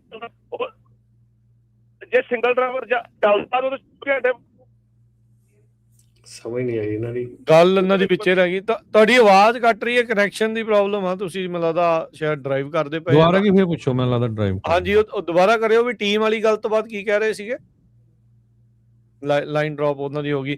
ਮੈਨੂੰ ਲੱਗਦਾ ਗੱਲ ਉਹਨਾਂ ਦੀ ਇਹੀ ਕਹਿਣੀ ਹੋਣੀ ਆ, ਪੁੱਛਣਾ ਹੋਣਾ ਵੀ ਜਿਹੜਾ ਟ੍ਰੀਮ ਵਾਲੇ ਆ ਫਿਰ ਜਦੋਂ ਝੜ ਗਿਆ ਤਾਂ ਫਿਰ ਸਿੰਗਲ ਚੱਲਣ ਲੱਗ ਗਏ ਹੋਣਗੇ ਸ਼ਾਇਦ ਇਸ ਪਾਸੇ ਵੱਲ ਨੂੰ। ਦੇਖਦੇ ਵੇਟ ਕਰਦੇ ਉਹਨਾਂ ਦੀ। ਤੇ ਪਹਿਲੇ ਜਿਹੜਾ ਸਵਾਲ ਆ ਪਹਿਲੇ ਦਾ, ਹਾਂਜੀ ਲੌਗ ਬੁੱਕ ਜਿਹੜੀ ਆ ਉਹ ਬਹੁਤ ਪੁਰਾਣਾ ਰੂਲ ਹੈਗਾ ਆ, ਇਹ 1938। ਸੋ ਲੌਗ ਬੁੱਕ ਬਹੁਤ ਪੁਰਾਣਾ ਰੂਲ ਆ। ਜੇ ਤੁਸੀਂ ਕਹਿ ਰਹੇ ਆ ਉਹਨਾਂ ਦੀ, ਮੈਂ ਜਿੰਨੀ ਕੁ ਮੈਂ ਗੱਲ ਸੁਣੀ ਹੈਗੀ ਉਹਦੇ ਵਿੱਚ ਕਹਿ ਰਹੇ ਸੀ ਕਿ ਦੂਜੀਆਂ ਕਿਸੇ ਕੰਟਰੀਆਂ 'ਚ ਲੌਗ ਬੁੱਕ ਨਹੀਂ ਚੱਲਦੀ, ਇਹ ਗਲਤ ਆ, ਸਰਾਸਰ ਗਲਤ ਆ। ਯੂਰਪ ਦੇ ਵਿੱਚ ਵੀ ਲੌਗ ਬੁੱਕ ਹੈਗੀ ਆ, ਇੱਥੇ ਵੀ ਲੌਗ ਬੁੱਕ ਹੈਗੀ ਆ, ਕੈਨੇਡਾ 'ਚ ਵੀ ਹੈਗੀ ਆ। ਤੁਸੀਂ ਅਜੇ ਦੇਖਿਆ ਨਹੀਂ ਹੈਗਾ ਲੌਗ ਬੁੱਕ ਦੀ ਸਟ੍ਰਿਕਟਨੈਸ ਜਿਹੜੀ ਆ। ਇਹ ਸਿਰਫ ਤੇ ਸਿਰਫ ਆਪਾਂ ਹੀ ਰੌਲਾ ਪਾ ਰਹੇ ਹੈਗੇ ਆ। ਜੇ ਤੁਸੀਂ ਬੱਸ ਡਰਾਈਵਰ ਦੀ ਲੌਗ ਬੁੱਕ ਦੇਖੋ ਨਾ, ਜਦੋਂ ਬੱਸ ਦੇ ਡਰਾਈਵਰ ਦਾ ਆਵਰਸ ਖਤਮ ਹੋ ਜਾਂਦੇ ਆ, ਪਿੱਛੋਂ ਦੂਜਾ ਡਰਾਈਵਰ ਭੇਜ ਕੇ ਉਹ ਬੱਸ ਅੱਗੇ ਤੋਰੀ ਜਾਂਦੀ ਆ, ਉਹ ਡਰਾਈਵਰ ਉਸ ਬੱਸ ਨੂੰ ਚਲਾ ਨਹੀਂ ਸਕਦਾ ਜਦੋਂ ਉਹਦੇ ਆਵਰਸ ਆਫ ਹੋ ਜਾਂਦੇ ਆ। ਇਹ ਇੱਕ ਰੂਲ ਆ। ਇਹ ਨਹੀਂਗਾ ਕਿ ਮੈਂ ਉੱਥੇ ਲੋਡ ਚੁੱਕਦਾ ਸੀਗਾ, ਲੋਡ ਚੁੱਕਦੇ ਨੂੰ ਮੈਨੂੰ ਨੀਂਦ ਨਹੀਂ ਆਈ ਤੇ ਹੁਣ ਮੈਨੂੰ ਨੀਂਦ ਆਉਂਦੀ ਆ ਤੇ ਤੁਸੀਂ ਲੌਗ ਬੁੱਕ ਅੱਗੇ ਪਿੱਛੇ। Log book is log book, working hours is working hour, ਠੀਕ ਹੈ ਨਾ। ਹੁਣ ਜੇ ਆਪਾਂ ਐਮਾਜ਼ੋਨ ਦੇ ਵੇਅਰ ਹਾਊਸ ਦੇ ਵਿੱਚ ਕੰਮ ਕਰਦੇ ਆ ਤੇ ਆਪਾਂ ਉਹਨੂੰ ਕਹੀਏ ਵੀ ਮੈਨੂੰ ਨੀਂਦ ਆਉਂਦੀ, ਮੈਂ 2 ਘੰਟੇ ਸੌਂ ਲਵਾਂ ਤੇ ਮੁੜ ਕੇ ਮੈਂ ਆ ਜਾਊਂਗਾ, ਕਰਨ ਦੇਣਗੇ ਉਹ ਤੁਹਾਨੂੰ? ਇਹ ਚੀਜ਼ਾਂ ਦੇਖੋ, ਇੱਥੇ ਅਸੀਂ ਨਾ ਟਰੱਕਿੰਗ ਨੂੰ ਕਿਉਂ ਭੱਜਦੇ ਹਾਂ? ਅਸੀਂ ਟਰੱਕਿੰਗ ਦੇ ਵਿੱਚ ਅਸੀਂ ਕੰਨ ਮਰੋੜ ਲੈਂਦੇ ਆ, ਲੱਤ ਮਰੋੜ ਲੈਂਦੇ, ਬਾਂਹ ਮਰੋੜ ਲੈਂਦੇ, ਜਿੱਧਰ ਨੂੰ ਜੀ ਕਰਦਾ ਉੱਧਰ ਨੂੰ ਕਰ ਲਈਦਾ। ਆਪਣੀ ਸਹੂਲਤ ਦੇ ਤੌਰ ਦੇ ਉੱਤੇ ਅਸੀਂ ਦੇਖੋ, ਮੈਂ ਵੀ ਟਰੱਕ ਚਲਾਇਆ ਐਂਡ ਆਈ ਐਗਰੀ। ਜਦੋਂ ਪੇਪਰ ਲੌਗ ਬੁੱਕ ਹੁੰਦੀ ਸੀ ਉਦੋਂ ਇਹ ਸਾਰਾ ਕੁਝ ਚੱਲਦਾ ਸੀ, ਕਿਉਂਕਿ ਪੇਪਰ ਲੌਗ ਬੁੱਕ ਆ, ਤੁਸੀਂ ਆਹ ਪਾੜ ਕੇ ਆਹ ਬਣਾ ਲਓ, ਆਹ ਤੋੜ ਕੇ ਆਹ ਬਣਾ ਲਓ, ਆਹ ਕਰਕੇ ਆਹ ਕਰ ਲਓ, ਸਾਰਾ ਕੁਝ ਕਰ ਸਕਦੇ ਸੀ। ਹੁਣ ਜਿਹੜੀ ਇਲੈਕਟ੍ਰੋਨਿਕ ਲੌਗ ਬੁੱਕ ਆ ਉਹਦੇ ਵਿੱਚ ਬਦਲਿਆ ਤਾਂ ਕੁਝ ਨਹੀਂ, ਕਾਨੂੰਨ ਤਾਂ ਲੌਗ ਬੁੱਕ ਦਾ ਉਹੀ ਆ, ਵਰਕਿੰਗ ਆਵਰਸ ਉਹੀ ਆ, ਸਾਰਾ ਕੁਝ ਉਹੀ ਆ, ਸਿਰਫ ਉਹਦਾ ਰਿਕਾਰਡਿੰਗ ਮੈਥਡ ਬਦਲ ਗਿਆ। ਰਿਕਾਰਡਿੰਗ ਮੈਥਡ ਬਦਲਣ ਦੇ ਨਾਲ ਜਿਹੜਾ ਕਾਗਜ਼ ਦੇ ਵਿੱਚ ਪਹਿਲਾਂ ਸੌਖਾ ਸੀ ਲੋਕਾਂ ਨੂੰ ਪਾੜ ਕੇ ਦੂਜਾ ਬਣਾਉਣਾ, ਉਹ ਹੁਣ ਪਾੜ ਕੇ ਦੂਜਾ ਨਹੀਂ ਬਣਾ ਸਕਦੇ। ਸੋ ਇਸ ਕਰਕੇ ਇਹ ਜਿਹੜੀਆਂ ਚੀਜ਼ਾਂ ਹੈਗੀਆਂ, ਇਹ ਲੌਗ ਬੁੱਕਸ ਬਹੁਤ ਸਾਰੀਆਂ ਕੰਟਰੀਆਂ ਦੇ ਵਿੱਚ ਲਾਗੂ ਹੁੰਦੀ ਆ, ਚੱਲਦੀ ਆ, ਔਰ ਸਟ੍ਰਿਕਟ ਬਹੁਤ ਚੱਲਦੀ ਆ। ਇੱਥੇ ਅਜੇ ਵੀ ਸਾਡੀ ਜਿਹੜੀ ਕੰਟਰੀ ਆ ਉਹਦੇ ਵਿੱਚ ਜਿਹੜੇ ਲੌਗ ਬੁੱਕਾਂ ਦੇ ਨਾਲ ਜੋ ਹੋ ਰਿਹਾ ਉਹਦੇ ਆਪਾਂ ਨੂੰ ਅੱਜ ਕੱਲ੍ਹ ਪਤਾ ਹੀ ਆ, ਪਰ ਜਿਹੜੀਆਂ ਦੂਜੀਆਂ ਕੰਟਰੀਆਂ ਹੈਗੀਆਂ ਉਹਨਾਂ 'ਚ ਬਹੁਤ ਜ਼ਿਆਦਾ ਸਟ੍ਰਿਕਟ ਲੌਗ ਬੁੱਕ ਆ। ਗੁਰਵਿੰਦਰ ਸਿੰਘ ਸੰਘਾ ਹੁਣੀ ਕਹਿ ਰਹੇ ਆ ਕਿ ਥੱਲੇ ਇੰਗਲੈਂਡ ਦੇ ਵਿੱਚ ਵੀ ਜਿਹੜੀ ਲੌਗ ਬੁੱਕ ਆ, ਮੈਨੂੰ ਪਤਾ ਇੰਗਲੈਂਡ ਦੇ ਵਿੱਚ, ਯੂਰਪ ਦੇ ਵਿੱਚ ਬੜੀ ਸਖਤ ਆ, ਔਰ ਈਵਨ ਇੱਥੇ ਅਮਰੀਕਾ ਦੇ ਵਿੱਚ ਜਿਹੜੇ ਆਪਣੇ ਬੱਸ ਡਰਾਈਵਰਸ ਆ ਉਹਨਾਂ ਦੀ ਤੁਸੀਂ ਕਿਤੇ ਦੇਖੋ, ਉਹਨਾਂ ਦੇ ਵਰਕਿੰਗ ਆਵਰਸ ਔਰ ਉਹਨਾਂ ਨੂੰ ਕਿੱਦਾਂ ਲੌਗ ਬੁੱਕ ਜਿਹੜੀ ਆ ਉਹ ਲਾਗੂ ਹੁੰਦੀ ਆ, ਤੁਹਾਨੂੰ ਪਤਾ ਲੱਗੂਗਾ। ਟਰੱਕਿੰਗ ਦੇ ਵਿੱਚ ਤਾਂ ਅਜੇ ਕੁਝ ਵੀ ਨਹੀਂ ਹੋ ਰਿਹਾ। ਜੀ, ਆਪਣੇ ਅਗਲੇ ਕਾਲਰ ਨੇ ਜਿਹੜੇ ਅਮਰੀਕ ਜੀ। ਹਾਂਜੀ ਅਮਰੀਕ ਜੀ, ਸਤਿ ਸ਼੍ਰੀ ਅਕਾਲ। ਸਤਿ ਸ਼੍ਰੀ ਅਕਾਲ ਜੀ ਸਾਰਿਆਂ ਨੂੰ। ਸਤਿ ਸ਼੍ਰੀ ਅਕਾਲ ਭਾਈ, ਮੈਂ ਤਾਂ ਕਹਾਂਗਾ ਕਿ ਜਿਹੜਾ ਬ੍ਰੋਕਰ ਲਾਇਬਿਲਿਟੀ ਫਿਕਸ ਕੀਤੀ ਹੈ ਜਾਂ ਕਰੀ ਜਾ ਰਹੀ ਹੈ ਬਹੁਤ ਵਧੀਆ ਹੈਗਾ ਜੀ, ਕਿਉਂਕਿ ਜਿਹੜੇ ਕੇਸ ਹੁੰਦੇ ਸੀਗੇ, ਜਿੱਦਾਂ ਕਿ ਉਹ ਡਲਾਈਲਾ ਵਾਲਾ ਕੇਸ ਵੀ ਜੇ ਤੁਸੀਂ ਦੇਖੋਗੇ, ਉਹਦੇ ਵਿੱਚ ਕੈਰੀਅਰ ਦਾ ਐਕਸੀਡੈਂਟ ਹੋ ਗਿਆ, ਹੁੰਦਾ ਏਦਾਂ ਸੀਗਾ, ਉਹਦੇ ਬਾਅਦ ਕੈਰੀਅਰ ਬੈਂਕਰਪਸੀ ਕਰ ਜਾਂਦਾ ਸੀਗਾ ਤੇ ਜਿਹੜਾ ਵਿਕਟਮ ਆ ਉਹਦੀ ਕੋਈ ਸੁਣਵਾਈ ਨਹੀਂ ਹੁੰਦੀ ਸੀ, ਉਹਦਾ ਕਲੇਮ ਕੋਈ ਵੀ ਪੇ ਕਰਨ ਵਾਲਾ ਨਹੀਂ ਹੁੰਦਾ ਸੀਗਾ। ਬ੍ਰੋਕਰ ਦੀ ਲਾਇਬਿਲਿਟੀ ਫਿਕਸ ਹੋਣ ਦੇ ਨਾਲ ਹੋਰ ਜ਼ਿਆਦਾ ਸੇਫਟੀ ਵਧੂਗੀ ਤੇ ਬ੍ਰੋਕਰ ਦੀ ਲਾਇਬਿਲਿਟੀ ਹੋਣੀ ਚਾਹੀਦੀ ਆ, ਕਿਉਂਕਿ ਬ੍ਰੋਕਰ ਪੂਰੀ ਤਰ੍ਹਾਂ ਡਰਾਈਵਰ ਨੂੰ ਕੰਟਰੋਲ ਕਰ ਰਿਹਾ। ਤੁਸੀਂ ਲੋਡ ਬੁੱਕ ਕਰਦੇ ਆ, ਤੁਹਾਡੀ ELD ਟਰੈਕ ਹੋਣ ਲੱਗ ਪੈਂਦੀ ਹੈ, ਤੁਹਾਡਾ ਫੋਨ ਟਰੈਕ ਹੋਣ ਲੱਗ ਪੈਂਦਾ। ਬ੍ਰੋਕਰ ਦੀ ਲਾਇਬਿਲਿਟੀ ਹੋਊਗੀ ਤਾਂ ਬ੍ਰੋਕਰ ਇਸ ਚੀਜ਼ ਨੂੰ ਕੇਅਰ ਕਰੂਗਾ ਕਿ ਡਰਾਈਵਰ ਕਿੰਨੀ ਘੰਟੇ ਉੱਥੇ ਬੈਠ ਰਿਹਾ ਆ, ਉਹ ਟਾਈਮ ਤੇ ਲੋਡ ਹੋ ਰਿਹਾ ਜਾਂ ਨਹੀਂ ਹੋ ਰਿਹਾ। ਉਹ ਜਿੱਦਾਂ ਭਾਜੀ ਕਹਿੰਦੇ ਨਾ ਕਿ ਤੁਹਾਡੇ ਪਹਿਲੇ ਕਾਲਰ ਹੀ ਦਾ ਕਹਿ ਕੇ ਗਏ ਕਿ ਜਿਹਨਾਂ ਸ਼ਿਪਰ ਦੇ ਬੈਠੇ ਹੁੰਦੇ ਆ ਉੱਥੇ ਕੋਈ ਕੇਅਰ ਨਹੀਂ ਕਰਦਾ, ਦਿਨ ਦੇ ਟਾਈਮ ਬੰਦੇ ਨੂੰ ਨੀਂਦ ਨਹੀਂ ਆਉਂਦੀ, ਤੇ ਜੇ ਨੀਂਦ ਨਹੀਂ ਆਉਂਦੀ ਬੰਦੇ ਨੂੰ ਤਾਂ ਉਸ ਦੀ ਸਰਦਰਦੀ ਹੁਣ ਬ੍ਰੋਕਰ ਨੂੰ ਵੀ ਲੈਣੀ ਪਏਗੀ, ਕਿਉਂਕਿ ਬ੍ਰੋਕਰ ਵੀ ਸਮਝੇ ਕਿ ਉਸ ਬੰਦੇ ਨੂੰ ਬੰਦੇ ਦੀ ਤਰ੍ਹਾਂ ਟਰੀਟ ਕੀਤਾ ਜਾਏ ਤਾਂ ਕਿ ਉਹ ਰੋਡ ਦੇ ਉੱਤੇ ਸੇਫਲੀ ਡਰਾਈਵ ਕਰ ਸਕੇ। ਨਹੀਂ, ਬਿਲਕੁਲ 100% ਮੈਂ ਐਗਰੀ ਕਰਦਾ ਤੁਹਾਡੇ ਨਾਲ ਇਸ ਚੀਜ਼ ਦੇ, ਕਿਉਂਕਿ ਜਦੋਂ ਜਿੰਨੀ ਦੇਰ ਤੱਕ ਤੁਸੀਂ ਦੇਖੋ, ਅਸੀਂ ਕਾਨੂੰਨ ਨੂੰ ਮਰੋੜ ਕੇ ਆਪਣੇ ਹੱਕ ਦੇ ਵਿੱਚ ਕਰਨ ਦੀ ਕੋਸ਼ਿਸ਼ ਕਰਦੇ ਹਾਂ, ਨਾ ਕਿ ਕਾਨੂੰਨ ਦੇ ਹਿਸਾਬ ਨਾਲ ਚੱਲਣ ਦੀ ਕੋਸ਼ਿਸ਼ ਕਰਦੇ ਹਾਂ। ਸੋ ਪ੍ਰੋਬਲਮ ਸਾਰੀ ਇੱਥੇ ਆ।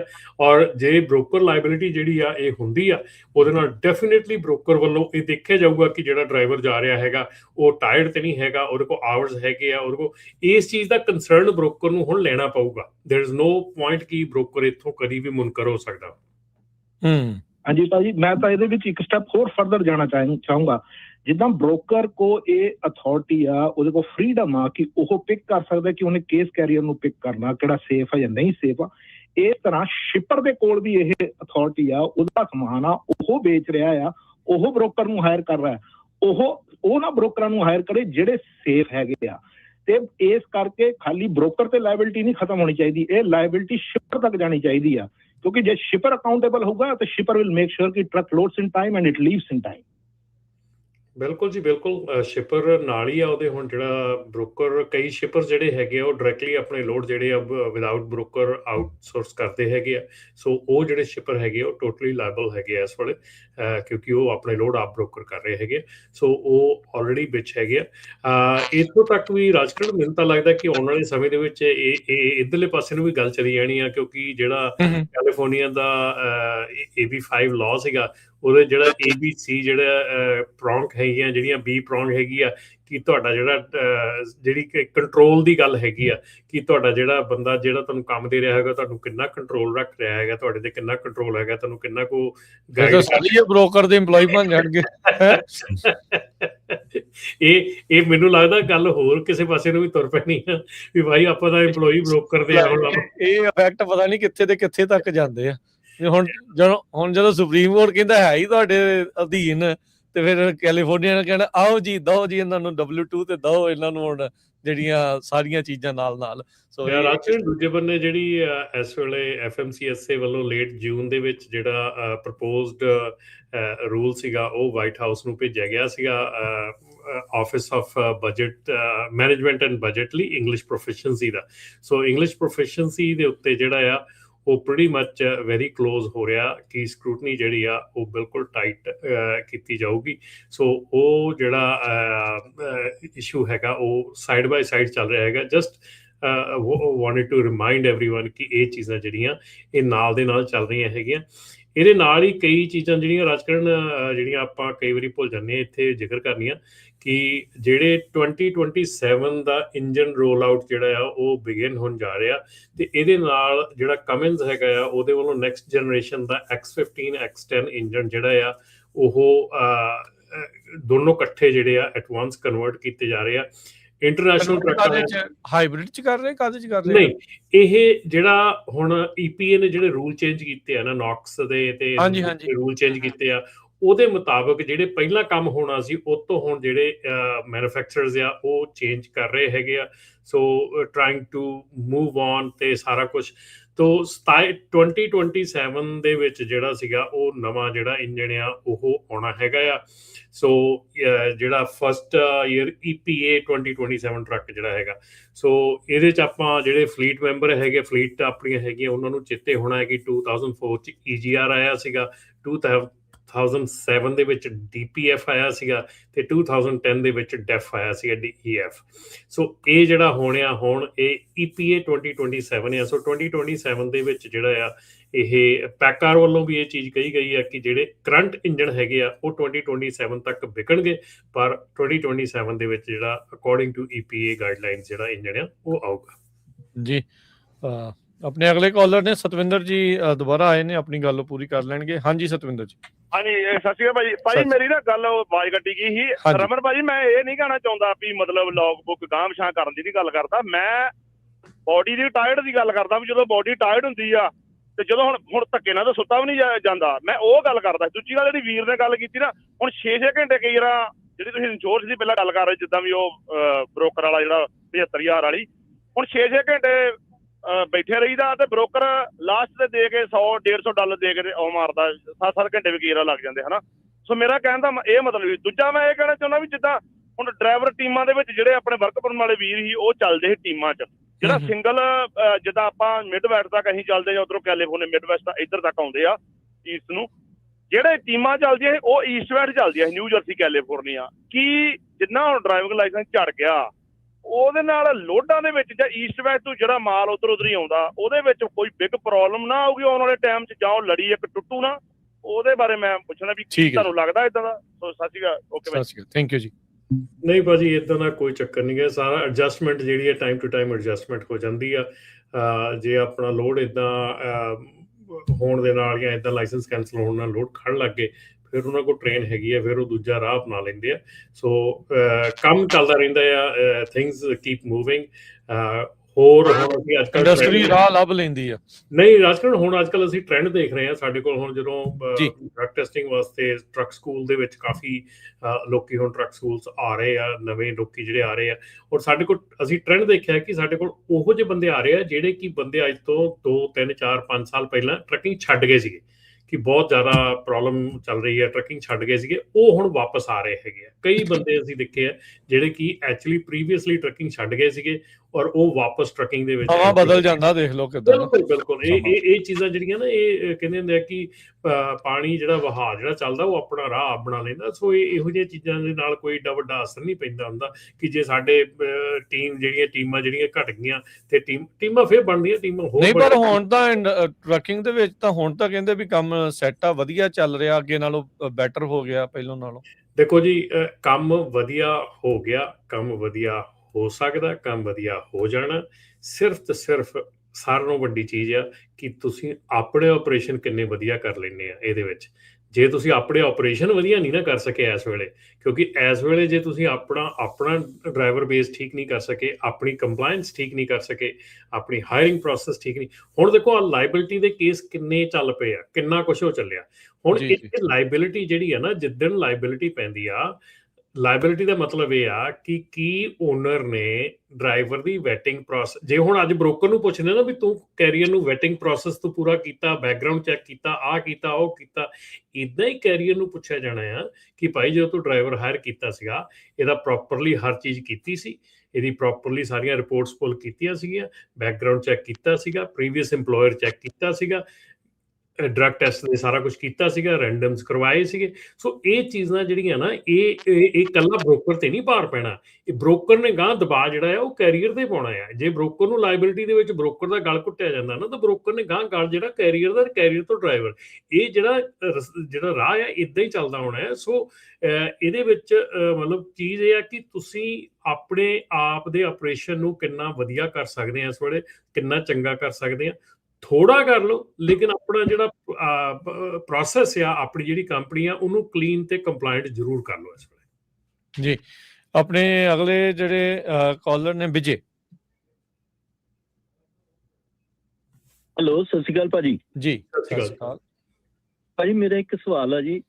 ਮੈਂ 1 ਸਾਲ ਪਹਿਲਾਂ ਫਿਜ਼ੀਕਲ ਹੈਲਥ ਦੀ ਪ੍ਰੋਬਲਮ ਕਰਕੇ ਆਪਣਾ ਲਾਇਸੈਂਸ ਕਲਾਸ A ਤੋਂ C ਕਰਵਾ ਲਿਆ ਸੀ। ਤੇ ਹੁਣ ਮੈਨੂੰ ਮੈਡੀਕਲ ਰੀਨਿਊ ਕਰਨੇ ਦੀ ਚਿੱਠੀ ਆਈ ਹੈ। ਮੈਨੂੰ ਉਹ ਸਬਮਿਟ ਕਰਵਾਉਣਾ ਪੈਣਾ ਜਾਂ ਨਹੀਂ? ਨਹੀਂ, ਤੁਹਾਨੂੰ ਕੋਈ ਲੋੜ ਨਹੀਂ ਹੈਗੀ। ਜੇ ਤੁਹਾਡਾ ਕਲਾਸ C ਹੋ ਗਿਆ ਤਾਂ ਮੈਡੀਕਲ ਚਾਹੀਦਾ ਨਹੀਂਗਾ। ਅੱਛਾ, ਬੜੀ ਮਿਹਰਬਾਨੀ, ਥੈਂਕ ਯੂ ਭਾਜੀ। Thank you. ਕਿਰਪਾਲ ਜੀ। ਹਾਂਜੀ, ਸਤਿ ਸ਼੍ਰੀ ਅਕਾਲ ਭਾਜੀ। ਇਹ ਤਾਂ ਟੈਕਸਸ ਤੋਂ ਗੱਲ ਕਰਦਾ ਭਾਜੀ। ਆਪਣਾ ਬ੍ਰੋਕਰ ਦੀ ਗੱਲ ਕਰਦੇ ਸੀਗੇ ਆਪਾਂ, ਬੌਂਡ ਦੀ। ਇਹਨਾਂ ਨੇ 7 ਸਟਾਰ ਬ੍ਰੋਕਰ ਸੀਗਾ, ਪਿਛਲੇ ਵੀਕ ਹੀ ਮਹੀਨਾ ਆਇਆ ਚੈੱਕ ਉਹਨਾਂ ਦਾ, ਤੇ ਆਪਣਾ ਬੰਦ ਕਰ ਗਏ ਨੇ ਆਪਰੇਸ਼ਨ।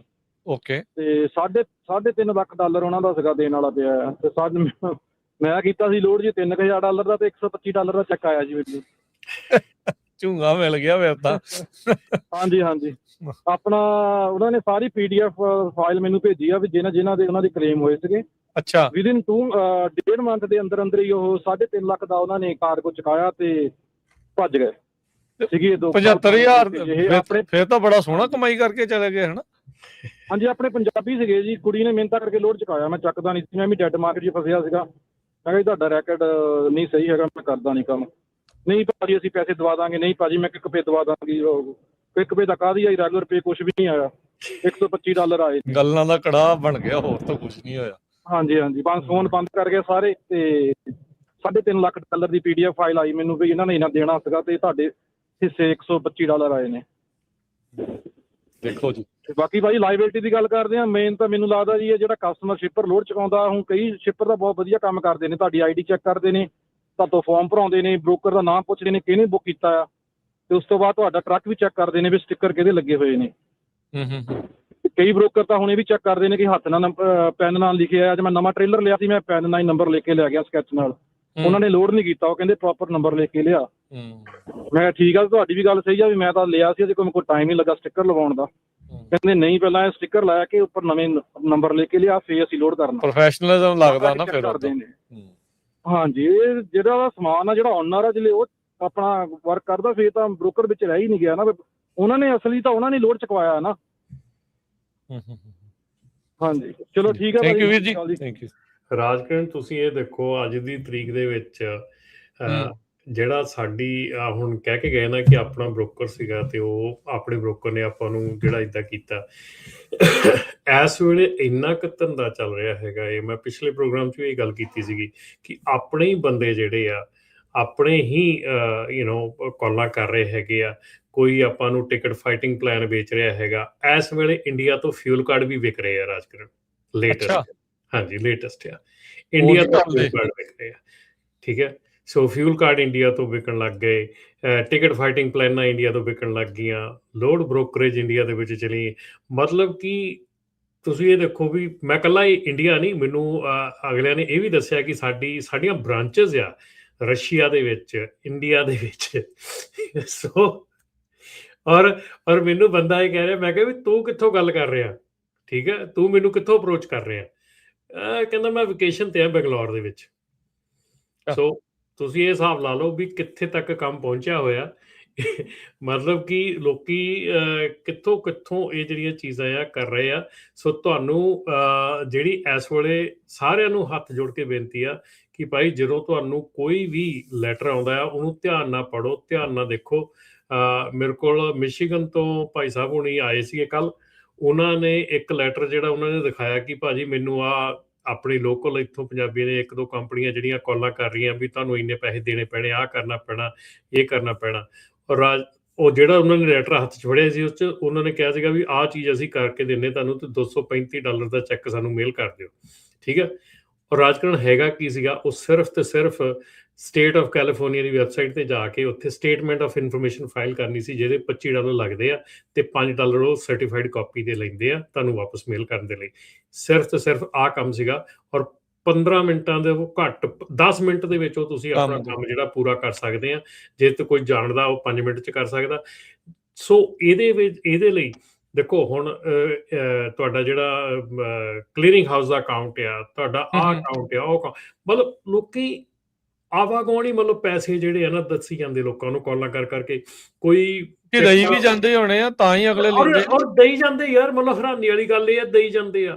ਔਰ ਅਸੀਂ ਕਈ ਵਾਰੀ ਗੱਲ ਕਰ ਦਿੰਦੇ ਆ, ਮੇਰੇ ਆਪਣਾ ਫੈਕਟਰਿੰਗ ਦਾ ਜਿਹੜਾ ਬੰਦੇ ਹੈਗੇ ਆ ਉਹਨਾਂ ਨਾਲ ਗੱਲ ਹੁੰਦੀ ਆ, ਉਹ ਕਹਿੰਦੇ ਯਾਰ ਜਿਹੜੀ ਸਾਰਿਆਂ ਨਾਲੋਂ ਮਾੜੀ ਫੈਕਟਰਿੰਗ ਕੰਪਨੀ ਆ ਨਾ ਉਹਦੇ ਨਾਲ ਅਕਾਊਂਟ ਸਾਈਨ ਕਰਨ ਲੱਗੇ ਮਿੰਟ ਚ ਲਾਉਂਦੇ ਆ। ਉਹ ਸਿਰਫ ਤੇ ਸਿਰਫ ਪਤਾ ਕੀ ਕਹਿੰਦੀ ਆ ਉਹ ਕੰਪਨੀ, ਪਹਿਲਾਂ 1 ਮਹੀਨਾ ਤੁਹਾਨੂੰ ਫ੍ਰੀ ਫੈਕਟਰਿੰਗ ਮਿਲੂਗੀ, ਉਹਨੇ ਦੇ ਵਿੱਚ ਹੀ ਉਹਨੇ ਚ ਹੀ ਸਾਈਨ ਅਪ ਹੋ ਜਾਂਦਾ ਜੀ। ਅਗਲੇ ਕਾਲਰ ਹੈਪੀ। ਹੈਲੋ।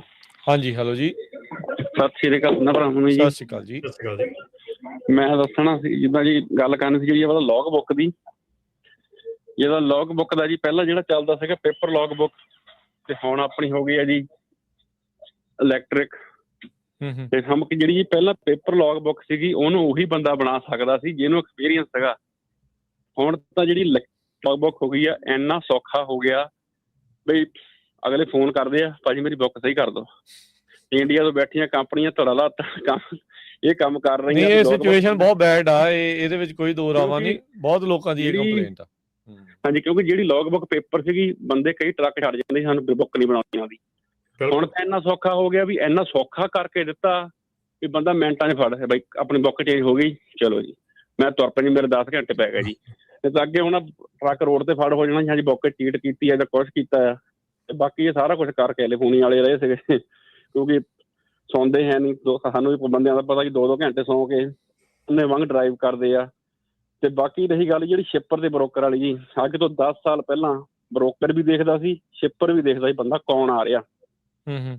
ਹੁਣ 5-7 ਸਾਲਾਂ ਤੋਂ ਐਦਾਂ ਕੰਮ ਹੋ ਗਿਆ, ਬਰੋਕਰਾਂ ਨੇ ਹੀ ਬੇੜਾ ਬਿਠਾਇਆ। ਇਹ ਦੇਖਦੇ ਵੀ ਚੀਪ ਕਿੱਥੋਂ ਮਿਲਦਾ ਬੰਦਾ, ਇਹ ਨਹੀਂ ਦੇਖਦੇ ਵੀ ਬੰਦੇ ਨੇ ਚਵਲਾਂ ਪਾਈਆਂ ਕਿੱਦਾਂ ਦੇ ਟਰੱਕ ਇਹਨਾਂ ਦੇ।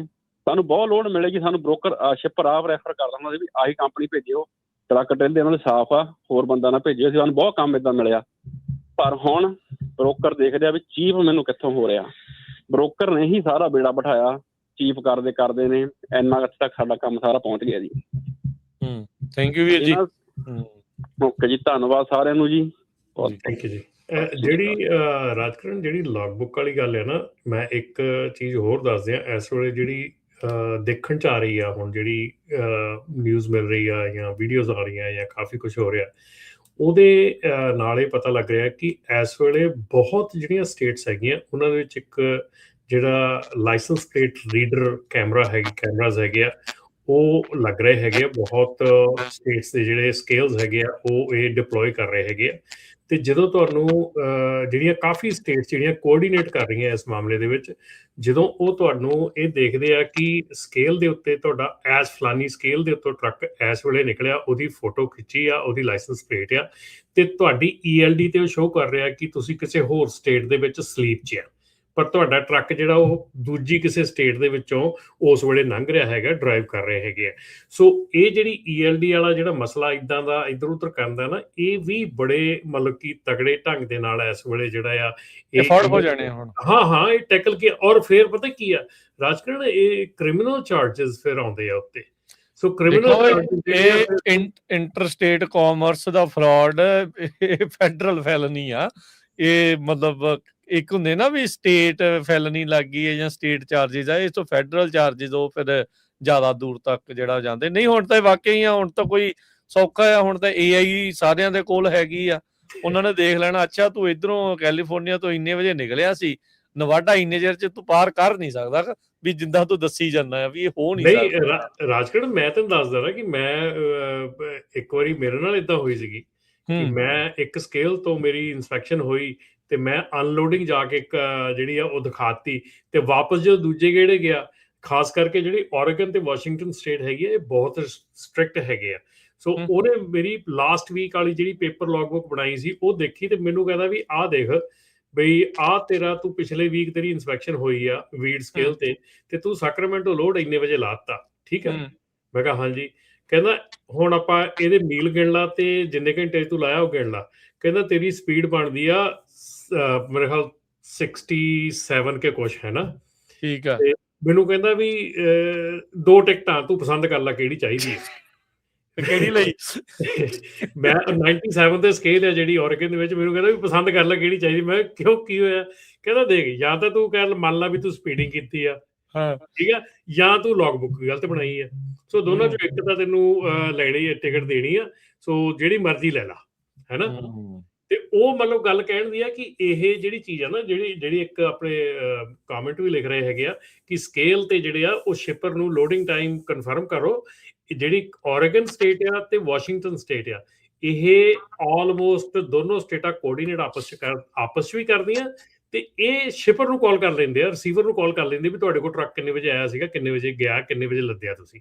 ਸੋ ਇਹ 2 ਸਟੇਟ ਜਿਹੜੀਆਂ ਇਹ ਕਰ ਲੈਂਦੀਆਂ ਇਹ ਕੰਮ। ਜੀ ਆਪਣਾ ਦੇਖੋ ਜੀ, ਪ੍ਰੋਗਰਾਮ ਸਮਾਪਤੀ ਦੇ ਵੱਲ ਨੂੰ, ਇੱਕ ਅੱਧੀ ਹੋਰ ਕਾਲ ਲੈ ਕੇ ਫਿਰ ਆਪਾਂ ਖਤਮ ਕਰਾਂਗੇ। ਰਾਜਵਿੰਦਰ ਜੀ। ਹਾਂਜੀ ਰਾਜਵਿੰਦਰ ਜੀ। ਰਵਿੰਦਰ ਜੀ।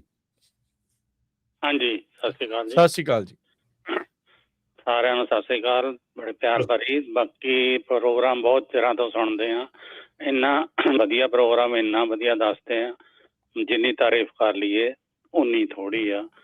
ਤੇ ਮੈਂ ਅੱਜ ਕਰਨੀ ਸੀ ਵੀ ਅਸੀਂ ਯੂਬਾ ਸਿਟੀ ਤੋਂ ਮੈਂ ਬੋਲਦਾ ਸੀ।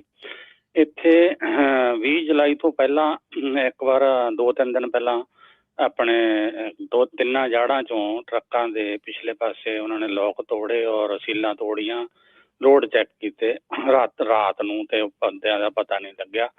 ਤੇ 20 ਜੁਲਾਈ ਰਾਤ ਨੂੰ ਉਹਨਾਂ ਨੇ ਫਿਰ ਲੋਕ ਵੀ ਤੋੜਿਆ, ਤੇ ਮੇਰੇ ਭਤੀਜੇ ਦਾ ਟਰੱਕ ਉਹਦੇ 'ਚ ਵਾਈਨ ਸੀਗੀ, ਤੇ ਉਹ ਉਹਨਾਂ ਨੇ ਚੈੱਕ ਕਰਕੇ ਦੇਖ ਕੇ ਫਿਰ ਸ਼ੀਸ਼ਾ ਤੋੜਿਆ ਔਰ ਉਹ ਟਰੱਕ ਟ੍ਰੇਲਰ ਲੈ ਗਏ ਉਹਦਾ। ਤਾਂ ਉਸ ਤੋਂ ਬਾਅਦ ਉਹ ਜਾਂਦਾ ਹੈਗਾ 5:15, ਤੇ ਮਾਲਕ ਨੂੰ ਬੁਲਾਇਆ, ਜਿਹੜਾ ਜਾੜਵਾ ਓਨਰ ਆ ਉਹਨੂੰ ਬੁਲਾ ਲਿਆ। ਉਹਨੂੰ ਪੁੱਛਿਆ, ਉਹ ਕਹਿੰਦਾ ਵੀ 4 ਵਜੇ ਤਾਈਂ ਚੌਕੀਦਾਰ ਇੱਥੇ ਸੀ, ਗੋਰਾ ਰੱਖਿਆ ਹੋਇਆ। ਉਹਨੇ ਕਹਿੰਦਾ ਦੇਖ ਲਓ ਕਾਰ ਸਾਰੀ ਰਾਤ ਚੱਲਦੀ ਰਹੀ ਆ। ਉਹਨੂੰ ਮੈਂ ਕਿਹਾ ਘੁਮਾਈ ਜੀ, ਘੁਮਾਈ ਗਿਆ ਕਾਰ। ਉਹ ਤਾਂ 4 ਵਜੇ ਗਿਆ ਤੇ 4:08 ਤੇ ਤੁਹਾਡਾ ਜਿਹੜਾ ਇਹ ਕੈਮਰਾ ਸ਼ੋਅ ਕਰ ਰਿਹਾ ਵੀ 8 ਮਿੰਟ ਤੇ ਟਰੱਕ ਨਿਕਲਿਆ। ਔਰ 5:15 ਜਦੋਂ ਹੋਏ ਉਦੋਂ ਟਰੱਕ ਜਿਹੜਾ ਸੀਗਾ ਉਹ ਸੈਕਰਾਮੈਂਟੋ ਕ੍ਰੋਸ ਕੀਤਾ। ਇਹ ਸਾਨੂੰ ਵੀ ਬਲੀਵ ਜਿਹਾ ਹੋ ਗਿਆ, ਪਰ ਉਹ ਭੱਜ ਦੌੜ ਹੋਈ, ਟਰੱਕ ਦਾ ਉਹ ਫੜਿਆ ਗਿਆ। ਉਹ ਮੁੰਡਾ ਉਤਰ ਕੇ ਭੱਜ ਗਿਆ ਸੀ, ਪਰ ਉਹ ਫਿਰ ਬਾਅਦ ਵਿੱਚ ਉਹਨਾਂ ਨੇ ਉਹਨੂੰ ਚੁੱਕ ਲਿਆ ਸ਼ਾਮ ਨੂੰ। ਅੱਛਾ। ਤੇ ਕਾਰ ਆਈ ਦੇਖੋ ਜੀ ਅੰਦਰ, ਪਹਿਲਾਂ ਉਹਨਾਂ ਨੇ ਉਦਣ ਇੱਥੇ ਵੀ ਤਾਲੇ ਤੋੜੇ, ਦੂਸਰੀ ਯਾਰਡ 'ਚ ਵੀ ਤੋੜਿਆ, ਔਰ ਫਿਰ ਉਸ ਟਰੱਕ ਦੇ ਕੋਲੇ ਕਾਰ ਆਈ ਆ, 4 ਬੰਦੇ ਵੀ ਉਹਦੇ 'ਚ ਆਏ ਆ, ਪੰਜਾਬੀ ਮੁੰਡੇ ਆ, ਉਹ ਖੜਾ ਪਾਏ ਤੋਂ ਬੋਲ ਜਿਹੜਾ ਉਹਨਾਂ ਨੇ ਬੋਲਿਆ ਸ਼ੀਸ਼ਾ ਤੋੜ ਕੇ, ਫਿਰ ਬਾਅਦ 'ਚ ਕੈਮਰਾ ਤੋੜਿਆ, ਇੰਨਾ ਚਿਰ ਰਿਕਾਰਡਿੰਗ ਹੋਈ ਜਿਹੜੀ ਉਹਦੇ ਵਿੱਚ ਆ ਗਿਆ ਪੰਜਾਬੀ ਬੋਲਦੇ ਸੀਗੇ। ਤੇ ਕੜੇ ਦੀ ਫੋਟੋ ਆ ਗਈ, ਕੜਾ ਪਾਇਆ ਸੀ, ਬਾਕੀ ਹੁੱਡੀਆਂ ਪਾਈਆਂ ਸੀ। ਤੇ ਅਕਸਰ ਟਰੱਕ ਤਾਂ ਇੱਥੋਂ 1:30 ਵਜੇ ਰਾਤ ਨੂੰ ਗਿਆ ਹੈਗਾ, ਉਹਨੂੰ ਪਤਾ ਹੀ ਨਹੀਂ ਗਾ, ਦੇਖੋ ਜਿਹੜਾ ਗੋਰਾ ਸੀ ਉਹਨੂੰ ਕੋਈ ਪਤਾ ਹੀ ਨਹੀਂ ਗਾ। ਇਹਨਾਂ ਨੇ ਸਾਨੂੰ 4 ਵਜੇ ਦਾ ਬਾਅਦ ਦਾ ਕਹਿ ਦਿੱਤਾ, ਪਰ ਉਹ ਟਰੱਕ 1:30 ਵਜੇ ਦਾ ਗਿਆ ਹੋਇਆ। ਇੰਨੀ ਛੇਤੀ ਅਗੇ ਸਟਾਰਟ ਕਰਕੇ ਇੱਕਦਮ ਥੋੜ੍ਹਾ ਉਹਨੇ ਤੋੜ ਲਿਆ। ਤੇ ਫਿਰ ਉਹ ਸੈਕਰਾਮੈਂਟੋ ਜਾ ਕੇ ਉਹਨਾਂ ਨੇ ਵੇਚਣ ਦੀ ਕੋਸ਼ਿਸ਼ ਕੀਤੀ, 2-3 ਬੋਤਲਾਂ ਕੱਢ ਕੇ। ਉੱਥੇ ਟਰੱਕ ਇੱਕ ਜਾੜ ਸੀਗਾ ਪਲਾਜ਼ਾ, ਉਹਦੇ 'ਚ ਅੱਗੇ ਪਿੱਛੇ ਬੈਕ ਫੋਰਥ ਕਰੀ ਗਏ ਕਾਫੀ ਚਿਰ। ਉਸ ਤੋਂ ਬਾਅਦ ਫਿਰ ਤੜਕੇ ਨੂੰ ਉਹ ਨਿਕਲੇ ਅੱਗੇ ਨੂੰ ਸੈਕਰਾਮੈਂਟੋ ਤੋਂ, ਤੇ ਫਿਰ ਉਹ ਮੋਡੈਸਟੋ ਟੱਪ ਗਿਆ ਸੀ ਟਰੱਕ। ਜਦੋਂ ਪੁਲਿਸ ਵਾਲਿਆਂ ਨਾਲ ਕੰਟੈਕਟ ਉਦੋਂ ਦੇ ਕਰੀ ਜਾਂਦੇ ਸੀ, ਬੜੀ ਮੁਸ਼ਕਿਲ ਨਾਲ ਉਹਨਾਂ ਨੇ ਤੇ ਫੜ ਹੋ ਗਏ ਹੁਣ? ਉਹਨਾਂ ਨੇ ਫੜ ਲਿਆ, ਹਾਂਜੀ। ਉਹ ਮੁੰਡੇ ਵੀ ਚੱਕ ਲਏ ਉਹ। ਪਰ ਉਹ ਦੇਖੋ, ਨਾ ਤਾਂ ਜਾੜ ਵਾਲਿਆਂ ਨੂੰ ਅਸੀਂ ਉਹਨਾਂ ਨੂੰ ਕਿਹਾ ਵੀ ਤੇਰੇ 3 ਗੇਟ ਆ, 2 ਗੇਟ ਬੰਦ ਕਰ ਦਿਓ, ਇੱਕੋ ਹੀ ਗੇਟ ਬਹੁਤ ਆ। ਉੱਥੋਂ ਪੁੱਛੇ ਦੱਸੇ ਆਈਡੀ ਲਵੇ, ਤਾਂ ਕਹਿੰਦਾ ਜੀ ਆਪਣੇ ਬੰਦੇ ਕਹਿੰਦੇ ਬਾਰ-ਬਾਰ ਤੁਸੀਂ ਆਈਡੀ ਮੰਗਦੇ ਆ, ਇਹ ਤਾਂ ਕੋਈ ਗੱਲ ਨਹੀਂ ਹੋਈ। ਤਾਂ ਮੈਂ ਕਿਹਾ ਇਨਫੋਰਮ ਤਾਂ ਕਰੀਏ, ਅਕਸਰ ਘੱਟੋ-ਘੱਟ ਰੇਡੀਓ 'ਤੇ ਗੱਲ ਹੋਵੇ, ਸਭ ਨੂੰ ਪਤਾ ਲੱਗੇ ਇਸ ਤਰ੍ਹਾਂ ਹੋ ਰਿਹਾ ਆ। ਪਹਿਲਾਂ ਇੱਕ ਟਰੱਕ ਸੈਕਰਾਮੈਂਟ ਤੋਂ ਥੋੜੇ ਕੁ ਦਿਨ ਪਹਿਲਾਂ ਚੱਕਿਆ ਸੀ ਉਹਨਾਂ ਨੇ, ਉਹ ਲੈ ਗਏ। ਉਹਨਾਂ ਦਾ ਕੰਮ ਹੀ ਹੈ ਸੀਗਾ। ਅਦੋਗ ਤਾਂ ਕੱਲ ਵੀ ਫੜੇ ਆ ਹਰਜੋਤ ਸਿੰਘ ਜੀ, ਜਿਹੜੇ ਕਾਰਗੋ ਥੈਫਟ ਵਾਲੇ ਜਿਹੜੇ ਮਾਮਲੇ। ਥੈਂਕ ਯੂ ਵੀਰ ਜੀ ਦੱਸਣ ਦੇ ਲਈ, ਥੈਂਕ ਯੂ ਦੱਸਣ ਦੇ ਲਈ। ਹਾਂਜੀ, ਥੈਂਕ ਯੂ ਤੁਹਾਡਾ, ਬਹੁਤ ਥੈਂਕ ਯੂ ਜੀ ਗੱਲ ਸੁਣਨ ਦਾ। ਇਹ ਵੀ ਬਹੁਤ ਵੱਡੀ ਤੁਹਾਡਾ ਪਰਉਪਕਾਰ ਹੈ ਜੀ। Thank you. ਸੋ ਇਹ ਫਰੇਟ ਦੀ ਚੋਰੀ ਦਾ ਉਹ ਸਾਰੀਆਂ ਚੀਜ਼ਾਂ ਬਹੁਤ ਕੰਮ ਚੱਲ ਰਿਹਾ ਆ, ਪਰ ਚਲੋ ਹੌਲੀ ਹੌਲੀ ਕਾਬੂ ਆ ਰਹੇ। ਆਪਰੇਸ਼ਨ ਹਾਰਡਬਾਲ ਨੇ ਵੀ ਕਾਫੀ ਜਿਹੜਾ ਉਹ ਅਸਰ ਪਾਇਆ, ਤੇ ਹੋਪਫੁਲੀ ਇੱਦਾਂ ਦੇ ਜਿਹੜੇ ਕ੍ਰਿਮੀਨਲ ਮਾਈਂਡ ਵਾਲੇ ਬੰਦੇ ਆ ਉਹ ਜਲਦੀ ਤੋਂ ਜਲਦੀ ਚੱਕ ਹੋਣ, ਤਾਂ ਲੋਕ ਭਾਈ ਆਪਣਾ ਬਿਜ਼ਨਸ ਤੇ ਆਪਣਾ ਕੰਮਕਾਰ ਆ ਤੇ ਉਹ ਸਾਰੀਆਂ ਚੀਜ਼ਾਂ ਸਹੀ ਢੰਗ ਦੇ ਨਾਲ ਜਿਹੜਾ ਉਹ ਕਰ ਸਕਣ। ਤੇ ਸਮਾਂ ਸਮਾਪਤ ਹੈ ਜੀ, ਬਹੁਤ ਧੰਨਵਾਦ। ਮਾਫੀ ਚਾਹੁੰਦੇ ਹਾਂ, ਹੋਰ ਕਾਲਸ ਜਿਹੜੀਆਂ ਹੁਣ ਆਪਾਂ ਨਹੀਂ ਲੈ ਸਕਦੇ। ਤੇ ਆਪਣੇ ਕੈਂਪ ਦਾ ਜਰੂਰ ਦੱਸ ਦਿਓ ਰਾਜਨ ਜੀ। ਕੈਂਪ ਆਉਂਦੇ ਜਿਹੜੇ ਜੀ ਸੋਮਵਾਰ ਤੋਂ ਸ਼ੁਰੂ ਹੈ ਜੀ, 3 ਤਰੀਕ ਤੋਂ ਆਰਟ ਕੈਂਪ। ਸੋ ਜਿਹੜੇ ਵੀ ਬੱਚੇ ਖਾਸ ਕਰਕੇ 5-6 ਸਾਲ ਦੀ ਉਮਰ ਤੋਂ ਲੈ ਕੇ 18 ਸਾਲ ਤੱਕ ਦੀ ਉਮਰ ਦੇ ਬੱਚੇ, ਜੇ ਉਹ ਆਰਟ ਪੇਂਟਿੰਗ ਦੇ ਇਸ ਕੈਂਪ ਦੇ ਵਿੱਚ ਹਿੱਸਾ ਲੈਣਾ ਚਾਹੁੰਦੇ ਆ, ਹਰ ਸਾਲ ਦੀ ਤਰ੍ਹਾਂ ਇਸ ਸਾਲ ਵੀ ਪੰਜਾਬੀ ਰੇਡੀਓ USA ਦੇ ਜਿਹੜਾ ਫਰੈਜ਼ਨੋ ਸਟੂਡੀਓ ਕੰਪਲੈਕਸ ਹੈਗਾ ਆ, 2125 north Barton avenue, Punjabi culture centre ਦੇ ਸਹਿਯੋਗ ਦੇ ਨਾਲ ਮਿਲ ਕੇ ਇਹ ਜਿਹੜਾ ਕੈਂਪ ਲਾਇਆ ਜਾ ਰਿਹਾ। ਜਿਹੜੇ ਪਰਮ ਸਿੰਘ ਨੇ ਪੇਂਟਰ, ਉਹ ਆਰਟਿਸਟ ਜਿਹੜੇ ਆ ਉਹ ਵਿਸ਼ੇਸ਼ ਤੌਰ ਦੇ ਉੱਤੇ ਪਹੁੰਚ ਰਹੇ ਨੇ, ਤੇ ਉਹਨਾਂ ਨੇ ਆ ਕੇ ਜਿਹੜਾ ਸਿਖਲਾਈ ਜਿਹੜੀ ਇਸ ਦੇ ਵਿੱਚ ਆਰਟ ਦੇ ਬਾਰੇ, ਪੇਂਟਿੰਗ ਦੇ ਬਾਰੇ ਜਿਹੜੀ ਉਹ ਦੇਣੀ ਆ। ਤੇ ਉਹ ਤੁਸੀਂ ਜਿਹੜੇ ਵੀ ਬੱਚੇ ਇਸ ਕੈਂਪ ਦੇ ਵਿੱਚ ਹਿੱਸਾ ਲੈਣਾ ਚਾਹੁੰਦੇ ਆ, ਰਜਿਸਟ੍ਰੇਸ਼ਨ ਕਰਵਾ ਸਕਦੇ ਹੋ। ਫੋਨ ਨੰਬਰ ਹੈ ਰਜਿਸਟ੍ਰੇਸ਼ਨ ਦੇ ਲਈ 408 722 7698, 4082727698 ਜਾਂ 408 272 5200, 4082725200 ਦੇ ਉੱਤੇ। ਤੇ ਬਹੁਤ ਹੀ ਮਾਮੂਲੀ ਜੀ ਫੀਸ ਦੇ ਉੱਤੇ ਇਹ 2 ਕਲਾਸਾਂ ਹੋਣਗੀਆਂ, ਸਵੇਰੇ 10 ਤੋਂ 12, ਤੇ ਇੱਕ ਜਿਹੜੀ ਕਲਾਸ ਆ ਉਹ 3 ਤੋਂ 5 ਵਜੇ ਤੱਕ ਆ। ਸੋ ਜਿਹੜਾ ਵੀ ਵਕਤ ਤੁਹਾਡੇ ਲਈ, ਤੁਹਾਡੇ ਫੈਮਿਲੀ ਲਈ, ਤੁਹਾਡੇ ਬੱਚਿਆਂ ਦੇ ਲਈ ਬੈਟਰ ਆ, ਤੁਸੀਂ ਉਸ ਹਿਸਾਬ ਦੇ ਨਾਲ ਉਹ ਕਲਾਸ ਦੇ ਵਿੱਚ ਹਿੱਸਾ ਜਿਹੜਾ ਆ ਉਹ ਲੈ ਸਕਦੇ ਆ। ਤੇ ਉਹਨਾਂ ਦੀ ਆਰਟ ਦੀ, ਉਹਨਾਂ ਦੇ ਪੇਂਟਿੰਗਸ ਦੀ ਐਗਜ਼ੀਬਿਸ਼ਨ ਵੀ ਜਿਹੜੀ ਉਹ ਨਾਲ ਹੀ ਇੱਥੇ ਜਿਹੜੀ ਉਹ ਲੱਗੇਗੀ। ਸੋ ਜ਼ਰੂਰ ਵੱਧ ਤੋਂ ਵੱਧ ਬੱਚੇ ਜਿਹੜੇ ਆ ਇਸ ਆਰਟ ਕੈਂਪ ਦੇ ਵਿੱਚ ਹਿੱਸਾ ਜਿਹੜਾ ਉਹ ਲੈਣ। ਤੇ ਨੰਬਰ ਇੱਕ ਵਾਰੀ ਫੇਰ ਦੱਸਦੇ ਜਾਈਏ, 4082725200। 3 ਅਗਸਤ ਤੋਂ 8 ਅਗਸਤ ਤੱਕ ਇਹ ਜਿਹੜਾ ਕੈਂਪ ਆ ਉਹ ਚੱਲੇਗਾ। ਸਵੇਰੇ 10 ਤੋਂ 12 ਵਜੇ ਕਲਾਸ ਆ, ਤੇ ਫਿਰ ਉਸ ਤੋਂ ਬਾਅਦ 'ਚ ਇੱਕ ਕਲਾਸ ਹੈਗੀ ਹੈ ਜੀ 3 ਤੋਂ 5 ਵਜੇ ਤੱਕ। ਤੇ ਥੈਂਕ ਯੂ ਜੀ, ਬਹੁਤ ਧੰਨਵਾਦ, ਬੜੀ ਮਿਹਰਬਾਨੀ ਰਮਨ ਜੀ, ਹਰਜੋਤ ਜੀ। ਮਿਲਦੇ ਹਾਂ ਜੀ ਫਿਰ ਆਪਾਂ ਅਗਲੀ ਵਾਰੀ। ਧੰਨਵਾਦ ਸਭ ਨੂੰ, ਪਿਆਰ ਭਰੀ ਸਤਿ ਸ਼੍ਰੀ ਅਕਾਲ। ਸਤਿ ਸ਼੍ਰੀ ਅਕਾਲ।